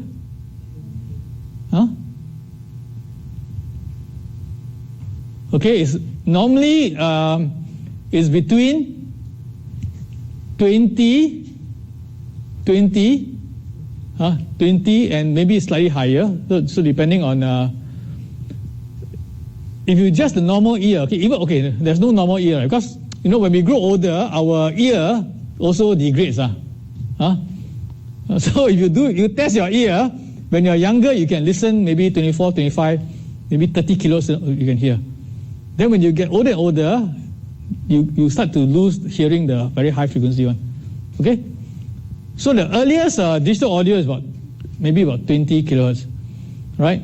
And then some of them claim that, we want to listen to special music, all this, we go up to 48 kilohertz. All right? Okay? So the bandwidth changes. Okay. So in Nyquist sampling, all right, what we say is that you can sample maximum 2 times your signal bandwidth. Okay? So Fs equals to 2 FB. Okay? All right? Okay? So for that's the normal Nyquist sampling. All right? But if you do oversampling, what it means that I sample at much higher than 2 FB. I can sample at 3 FB, 4 FB, 5 FB, 10 FB even. Okay? Now, why do I want to do that? Why would I want to do that? Okay, so first thing is we realize that we need to have anti-alias filter. Okay, anti-alias filter. So that we can distinguish. Remember I told you, for the same data points, you can have 2 different signals. Alright? One is low frequency, one is high frequency. So when you do an anti-alias filter, what you do is you rule out the high frequency part. Okay? That means you only have the lower frequency signal. Okay? Now, you can see that if I do oversampling, my requirement of my anti-alias filtering is relaxed. Okay?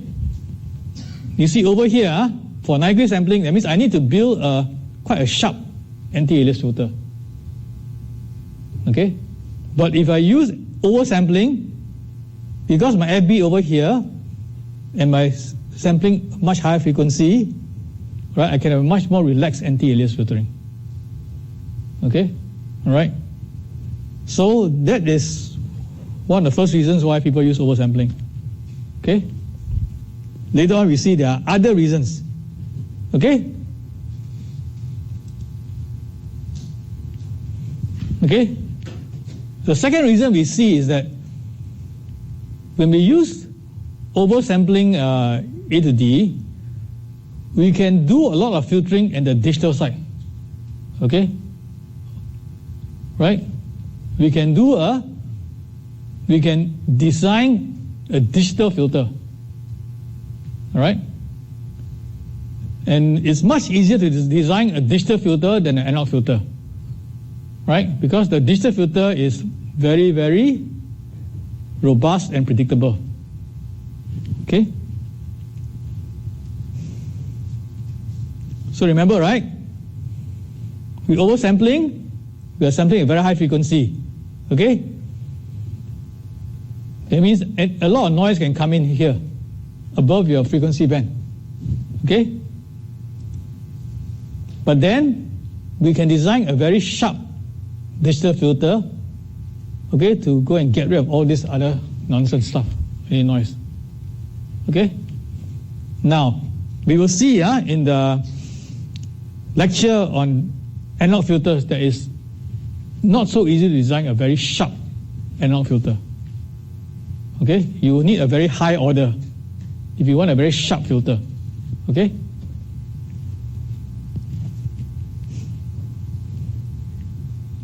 Okay, so you can see here, the other advantage of using oversampling is this. We said previously, right, that the quantization noise, right, we assume that it's spread across the whole sampling frequency band. Okay? So your delta over squared 12, the quantization noise power, we say is spread from 0 to Fs over 2. Okay? So now, if I do oversampling, and I do a sharp digital filter, all right, I can reduce my effective quantization noise in my signal band. Okay, this is quite an interesting concept, huh? Okay, right? So the total quantization noise is reduced proportional to the oversampling ratio. Okay? And this is one of the reasons why people started using oversampling. Okay? So oversampling, you don't have to use it for delta sigma. You can use it for normal ADC also. Right? That means if a normal ADC, if I can run it faster, right? And then the final digital output come out, I can digitally filter it, I can get the same improvement. Right? Okay? But as you see, the delta sigma has got one more trick, okay, to improve the accuracy. Right? Which is the noise shaping. Okay?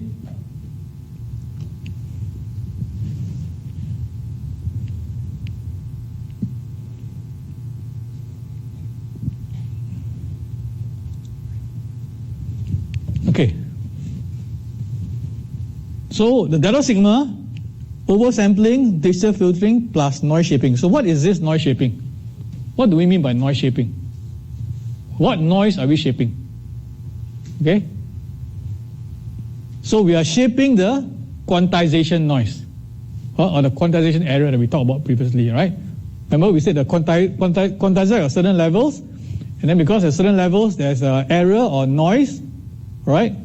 And then we said that this noise we assume it's random, so it's uniformly distributed across the whole sampling bandwidth, right? And then we can use digital filtering to get some improvement, right? But the delta sigma do one more step, is that it also frequency shape the quantization noise. Okay, we'll see later how we do it. Okay, so instead of having a flat quantization noise spectrum, okay, it actually shape it to be like this. That means it push the energy to the higher frequency. Okay, it push the quantization noise or error into the higher frequency, right? And then the benefit is that I can filter out using a digital filter, right? So if I put a digital filter like this, I filter out all this other noise, only left this one inside. Okay? So the normal ADC, which uses oversampling, the noise is still here, flat, but here, right? But with the delta sigma noise shaping, the noise will be reduced to this. Okay, so normal ADC like this, delta sigma and noise shaping like this. So you reduce the quantization error in your signal band even more. Okay, so that's the reason why this thing became more and more important now. Okay. Okay, so the idea basically is to build ADC in which you shift your quantization error out to higher frequency, and then you filter it out. Okay, this is what we call noise shaping. Okay, and how do they do it? How is this done? Basically by using the very important concept called feedback. Okay, what is feedback? What is feedback? Okay, feedback is a very important concept in electronic circuits. Okay, it's used all over the place. Okay, it's got a lot of different benefits. Okay, and we'll see here. Okay, so this is a simple model of what is a delta sigma noise shaping ADC look like. Okay, X is your input. You have one block here which we will call A. All right, and then following that is our quantizer, and we will call all the quantization error we call E. Okay, so our input goes through the quantizer, right, to produce the output, and the quantizer has error coming in. Okay? And then we take the output, we feed back to the input, take the difference. Okay, this is negative feedback. Okay, very common negative feedback. Okay, and obviously this is digital, so we need to put a DAC to convert it back to the feedback signal. Okay, this is a very simple model of what the delta sigma ADC is like. Okay? So you can easily, this is simple plus minus, okay, algebra. Okay? Derive what is Y. What is output Y? Okay? So you find that the output Y is equal to this. Right? It's equal to the input multiplied by the input transfer function. Okay? Plus the quantization error multiplied by the noise transfer function. Okay? Right? So here you see, right? What is the h of x? The transfer function is az divided by 1 plus az. What is the h of e? Is 1 divided by 1 plus az. Okay? So we call this the signal transfer function, we call it the noise transfer function. Okay? Now, the interesting thing is this. Okay? What do we put for the A block? Okay? If we put the A block as a simple integrator, okay, integrator, right? This is a Z transfer function of integrator, right? That means the A block becomes 1 over Z minus 1. That's a Z domain transfer function. Okay, so now we take a pause here to understand what is this thing called a Z transform. Okay, anybody knows what is this? What is this Z transform or Z transform? Okay, good guess, huh? Okay, so here is where we need a bit more mathematics now, right? Okay, you all heard of Laplace transform, right? Laplace transform, right? S, right? S domain, right? Okay, what is useful about Laplace transform?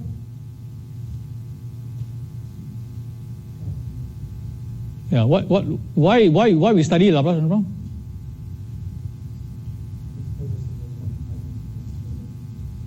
Transfer, what, sorry, again? Okay, time to frequency domain. Okay, that's true. But the simplest way to understand is this, right? When you draw an electronic circuit, right? If I just give you a resistor, I give you a capacitor, I give you an inductor, all right? And I put this into an electronic circuit, right? And ask you to analyze, right? How do you analyze? Right? So in the beginning, you analyze in time domain, right?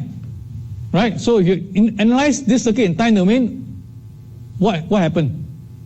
Right? The capacitor, you will use the time domain equation, which is what? I equals C dV dt. Right? Resistor is linear. So the inductor, you will use the time domain equation, V equals L di dt. Okay? So any circuit that has got capacitor, inductor, and then resistor, I put together, you analyze, you end up what happened? You end up with a differential equation, right? Because you got di dt, dv dt, all this. So you need to solve a differential equation to find what's the answer. Okay? You can do it more complicated, right? So some smart mathematicians say that, okay, if somehow we can transform this time domain differential equation or integral differential equation, if we can try to transform it into the Laplace domain, right, and make it into like our normal algebra again, okay, right? That's why we know, right? S, something times S means what? Is the differential, right? Okay, something times 1 over S is the integral, all right? So you transform your complex time domain integral differential equation back into a normal algebra equation. Then you manipulate again. That's why we say, right? Capacitor in Laplace domain is what? The impedance of a capacitor in Laplace domain is 1 over SC, right? Inductor is SL, right? Okay. You put this into your Kirchhoff current law voltage law, right? You analyze using simple algebra. you get the transfer function, or you get the output in terms of S, and then you can convert from S back into time domain. Okay, there's some table or some formula. Okay, so it's to make our life a bit simpler. Okay, convert from time domain to Laplace domain, right? So in the same way, now we are going into the discrete time domain. Discrete time domain. Okay, Laplace is for continuous time. When you go to the discrete time domain, what you have instead of a differential equation, you have a difference equation. Right? Value of x at n, where n can be 1, 2, 3, 4, 5, 6, 7, 8, 9, 10. Okay, and then now you need to manipulate a difference equation. Right? To simplify the difference equation, you can use the z domain or z domain. Okay? So z domain will play the similar role as the Laplace in the continuous time domain. Okay? Right? Okay, so you can see, right? If you have a simple, what is this? This is a simple accumulator, right? I have an input coming in, all right? If I apply this delay element, I will keep accumulating, right? I'll keep accumulating the value, okay? So this accumulator in the discrete time domain can be transformed in the z domain like this. Okay, so this is what we call a integrator. Okay, integrator, you just keep adding. Okay, all right. So what is the property of this integrator? The gain at DC is infinite because you just keep adding, keep adding. There's infinite gain. Okay. So here you can see the important things to remember. In the z domain, DC is when z equals to 1. Okay? In the S domain, DC is when S equals 0. Okay? 0. Okay? All right? Okay? Okay. So now, if we remember this A block, if we use integrator, all right, A become an integrator, we have this kind of a linear model, okay, and then you analyze again, right? You'll find that the signal transfer function is just simply a delay. Okay, z to the minus 1 is just delay. Okay? The area transfer function, it becomes this thing interesting called is 1 minus z to the minus 1.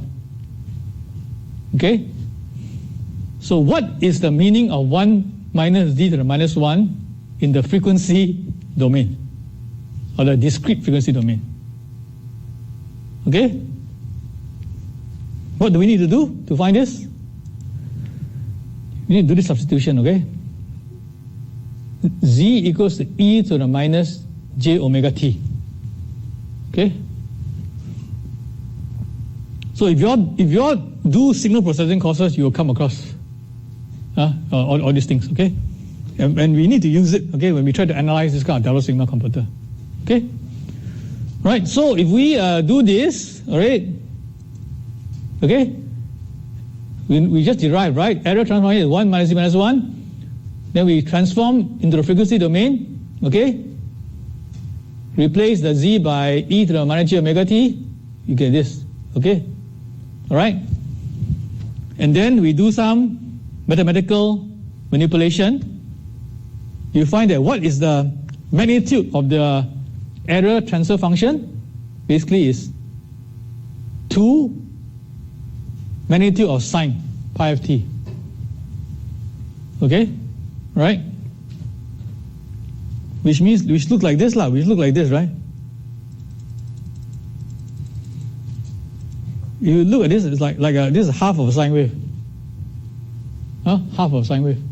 Okay? Sine 0, go to high, and then come down again, right? This looks like. Right? Okay? So that's why we say that there's first order noise shaping. Right? So we have managed, with this circuit, right? We have managed to implement this noise shaping. Okay? Right? Because the E, the error, quantitative error was flat, but we multiply by this shaping function. Okay? Right? Okay, so this is called first order noise shaping. So now we have suppressed the quantization error or noise at low frequency. At 0 is 0, and slowly increasing. Right? But we use a digital filter to filter out all the high frequency part. Okay?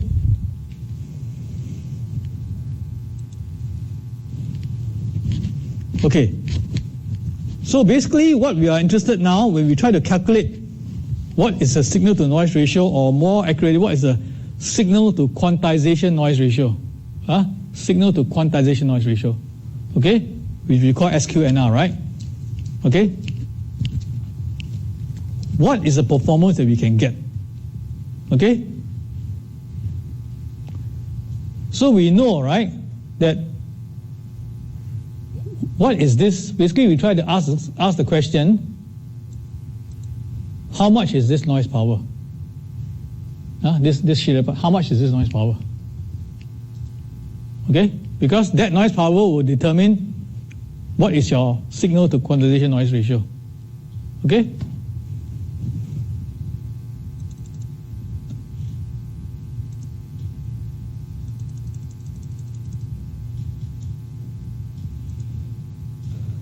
Okay? So we can calculate it. We can calculate because we know what is the noise transfer function. All right?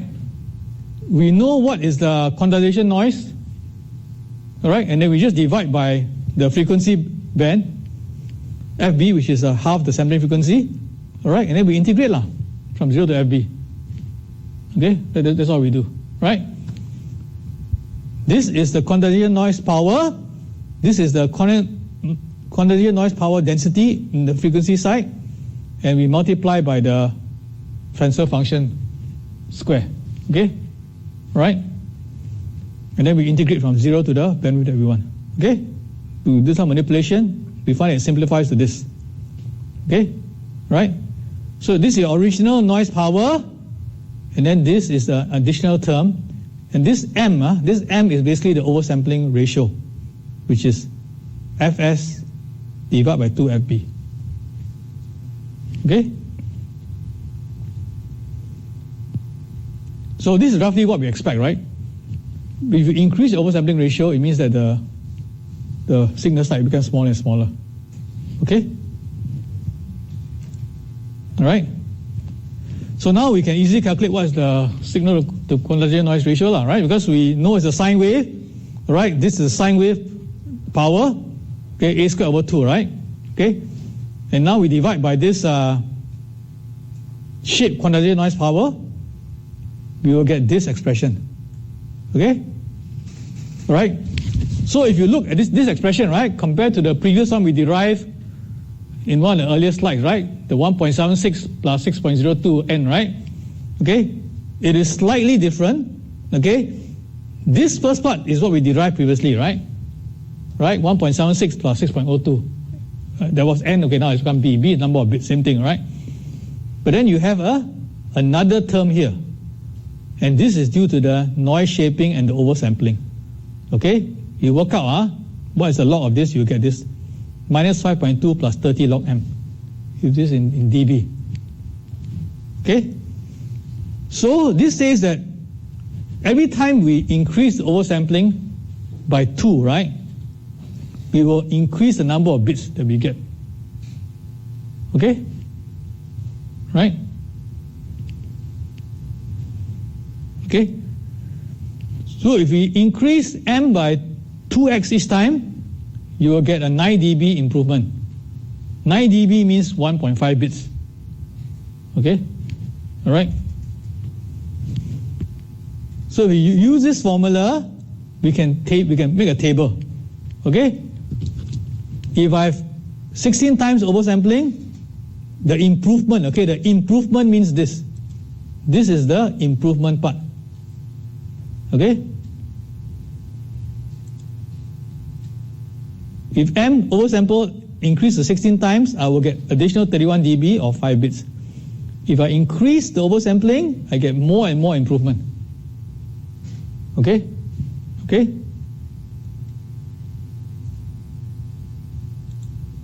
Okay, simple example, right? If let's say you're given an 8-bit ADC, okay, a simple 8-bit ADC, and then we do first order noise shaping, and we do ideal digital filtering, which ideal digital means like a brick wall, a solid filter, okay? Okay? How much oversampling do we need to get a 16-bit ADC performance? Okay, right?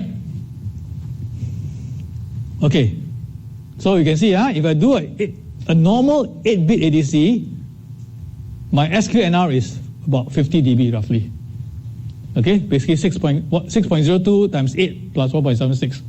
All right, this is my SQNR for just a normal 8-bit ADC without doing any oversampling or noise shaping.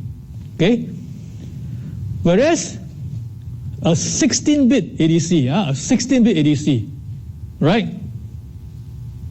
You will need an additional 48.16 dB. Okay, right? And so, how to get this additional 48.16? I will use the formula that we derived previously. Okay, this is the improvement, right? So I just put in the formula. Okay, 30 log m minus 1/2. I need another 48.16. I can calculate what is the m I need. Okay, so basically I'll need an oversampling of 60 times. Right? Okay, and since the oversampling ratio is defined to be Fs over 2 divided by Fv, I will need to sample at 120 megahertz. Okay? Right? So if I have an 8-bit ADC, if I can sample it at 120 megahertz, and assuming the 8-bit ADC is still working properly, right, I will get a 16-bit performance when I filter down to 1 megahertz. Okay? Okay, later on we will see there's some additional requirement. Okay, it's not just so simple. That means you can just don't go into a lab and just take any 8-bit ADC. Okay, first check whether you can sample at 120 megahertz. All right, if you say can, all right, then can you build a 16-bit ADC automatically? Yes, but one important requirement, okay, which we'll talk about later. Okay, and the requirement basically is the DAC inside. Okay, remember? This was your circuit, right? We replace this by integrator. This is a quantizer. But to do the feedback, you need a DAC. Okay? Now we can see what is the first important requirement. If you have any error in this DAC, okay, I cannot tell the difference between the error in the DAC and the error at the input. Okay? So this means that my DAC in this circuit must be as accurate as my total accuracy. So if I need a 16-bit accurate ADC, in the example, it means that this internal DAC must also be accurate to 16-bit. Okay? Even though it's only an 8-bit DAC. Okay, you have to understand this a bit. That means I need a 8-bit DAC because output is 8-bit, right? I need a 8-bit DAC which is accurate to 16 bits. That means each level that the DAC produces, right? Each level maximum error must be less than 16 bits error, not 8-bit error. That means that the error in the DAC output, the error is defined to be the output minus the ideal, right? The error is not 1 LSB at 8-bit. It's 1 LSB at 16-bit. Okay? This is very important. Why? Because if this DAC got big error, right, it will corrupt the whole ADC. right? Okay? Okay? That's why, for a previous example, example 7.4, I mean that we need 8-bit DAC whose output level is 16-bit accurate. Okay?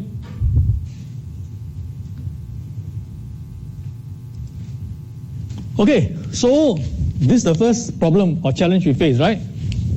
Okay? So in this case, how are we going to solve this problem now? We need very accurate DAC. Okay, how do you solve this? Okay, very quickly, there are a few different ways to solve it. One way is, okay, we need to do some calibration or trimming. Okay, that means I need to measure what is my DAC output level, and then correct, make sure it's correct, make sure it's accurate to 16-bit. Okay? Okay?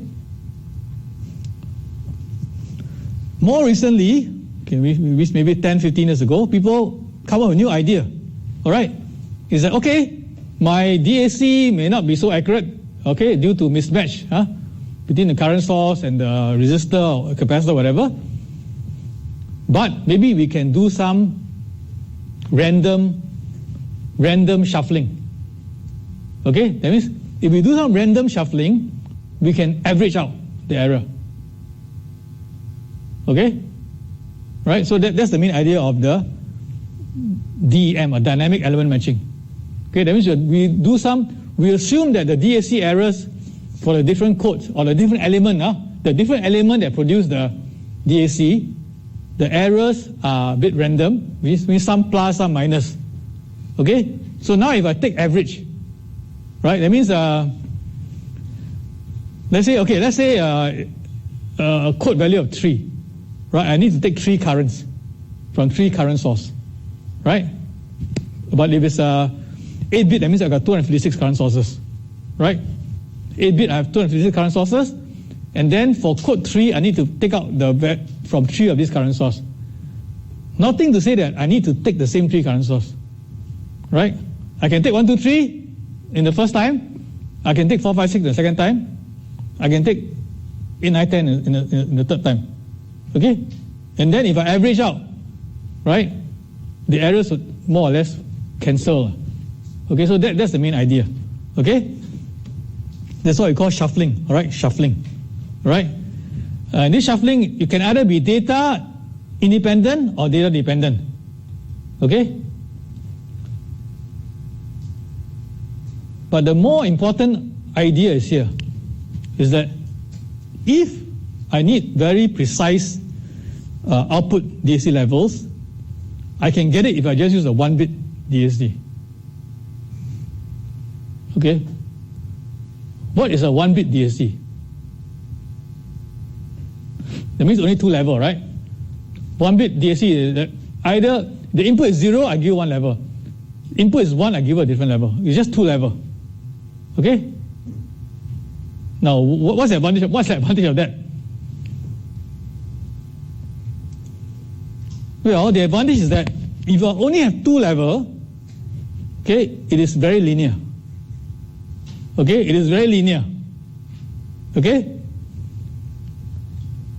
It may have some gain and offset, which I can correct, but then it has no non-linearity. Right? Okay? So this is why we use a 1-bit DAC. Right? And this was the most commonly used in the earliest digital audio players, right? Where they give you 16-bit audio performance, right? Is they are using a 1-bit DAC because they don't build a 16-bit DAC, right? So they use a 1-bit DAC, okay? Because it's guaranteed to be linear, okay? Okay, so now we can see we can build an ADC, all right?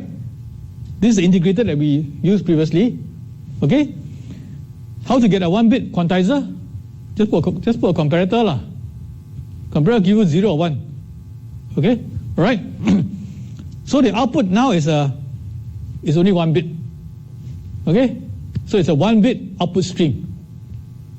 Okay, 1 0 0 1 0 0 or 1 or 0 0 1 1. Okay, it's a 1-bit output stream. Okay, And this feedback becomes very simple. It's only 2 level, right? 2 level feedback, right?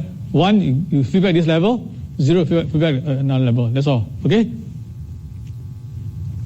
So now, if you go back to the previous equation and say, okay, if my quantizer is only 1 bit, b equals 1, right? You will get this equation now, all right?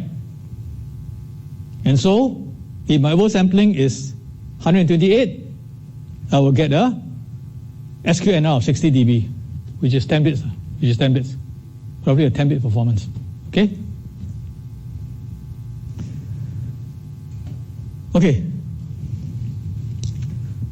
First thing to say is that this is a very simple model, okay, and it's a linear model, okay?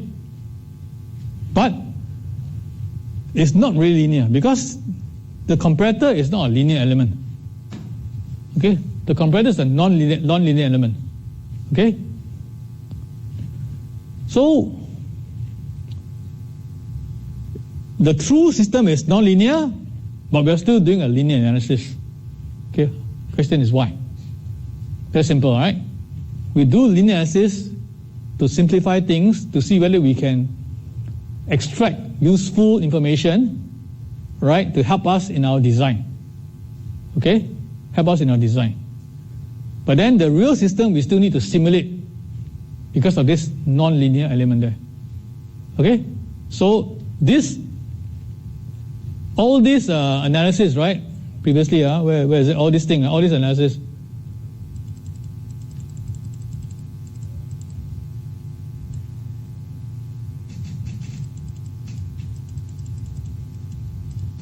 See, all this analysis, all assume linear.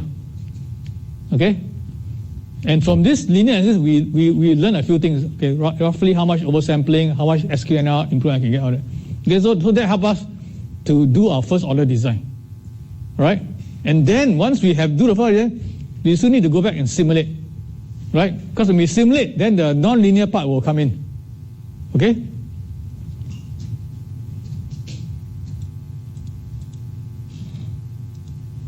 Okay, so how do we implement this?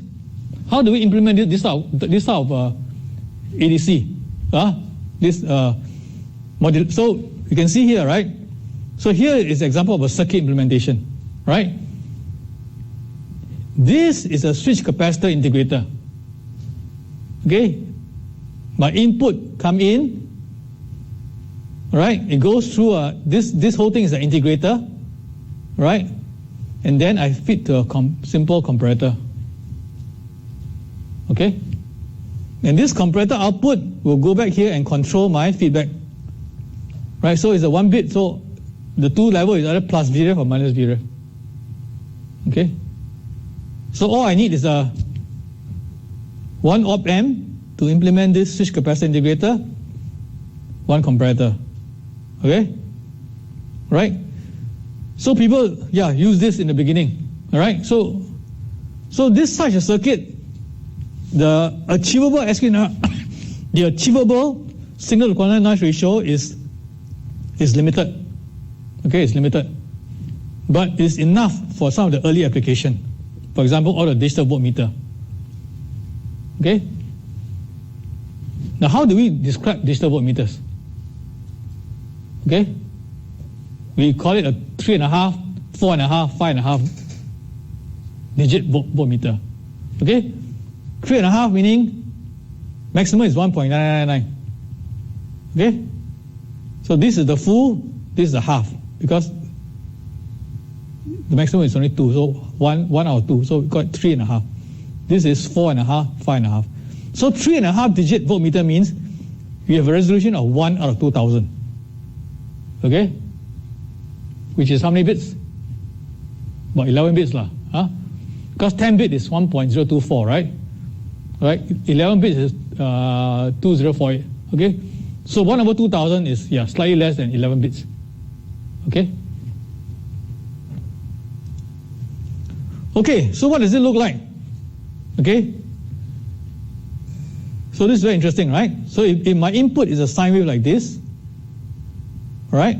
And I use a 1-bit quantizer, my output is a 1-bit stream. That means at different time is 1, sometimes it's 1, sometimes it's 0. Okay? So you can see, I input a sine wave, I get this kind of a 1-bit output stream. Sometimes 1, sometimes 0. Sometimes a lot. When it's this high, a lot of 1s. Right? When this is here, a lot of 0s. Okay? Huh? And if we do the digital filtering, all right, we can get out the multi-bit output that we want. Okay, so this is a question that last year one student also asked me, right?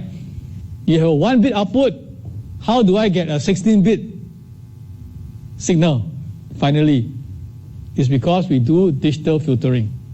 Okay?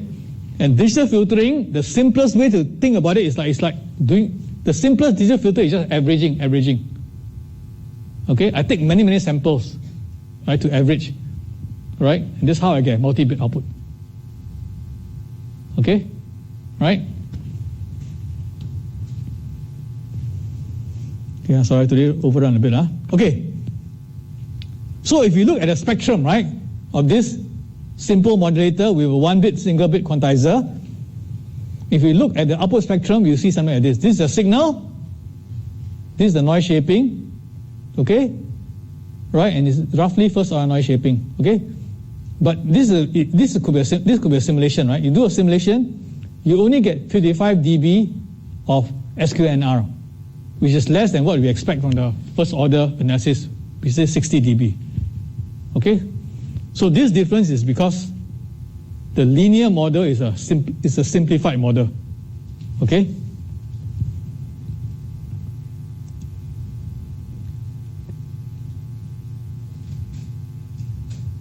We also see, I need to update this. I think okay. I need to update this slide. I'll update later. It's a different graph.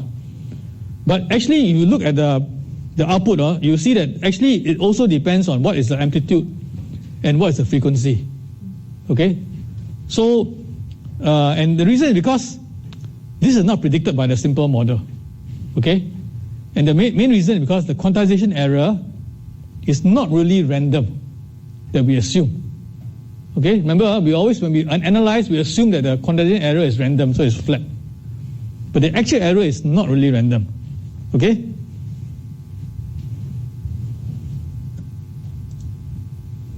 Okay, then we can say we can just extend this concept. Okay? So instead of a first order, why don't we go with a second order? Alright? Okay? And this example of second order, right? Instead of one integrator, we put 2 integrators. Okay? Then we do the feedback again. Okay? So now you have 2 integrators. You have 2 feedback paths, one to here and one to here. Okay? Alright? Okay, and then if you see the noise shaping, what is the result? Okay?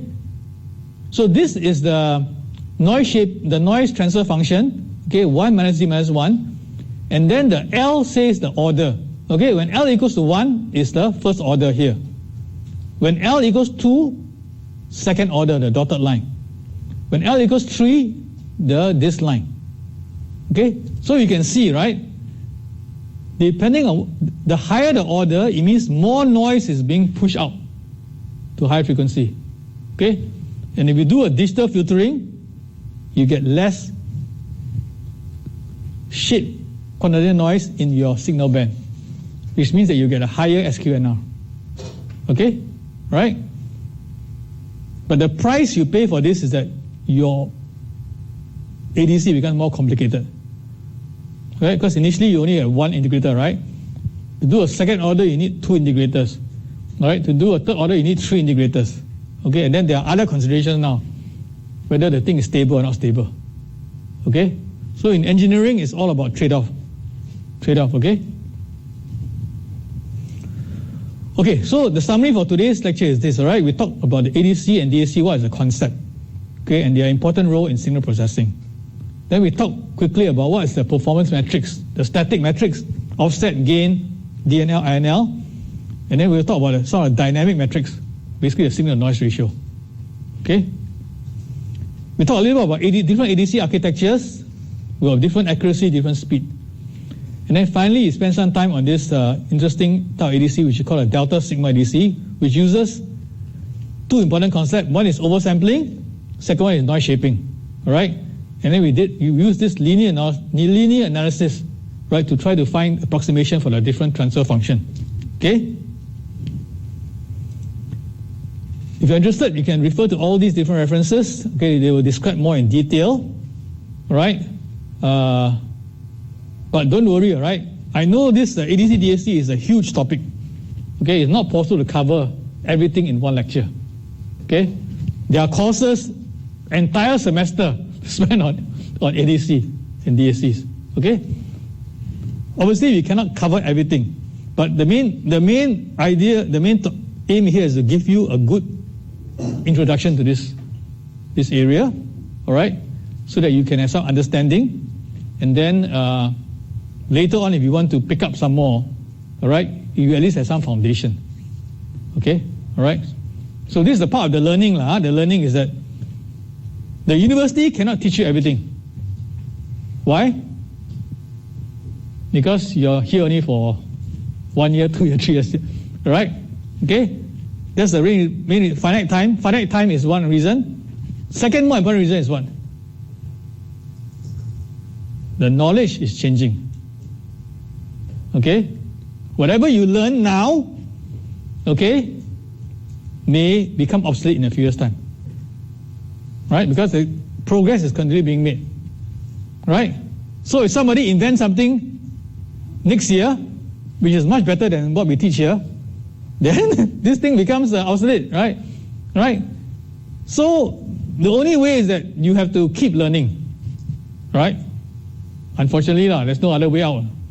Okay, because technology is keep changing, right? You see? So, for example, if you are very good, combustion engine car designer. Now you got a problem because the EV is coming, right? In 5, 10 years, 20 years, the EV may take over, and you won't need any this kind of petrol engine anymore, right? In fact, the government may not allow it anymore, right? So technology keeps changing. That's why it creates challenges and it creates opportunity. Right? So this is the reason why Tesla is worth more than all the other car company now, right? Is it?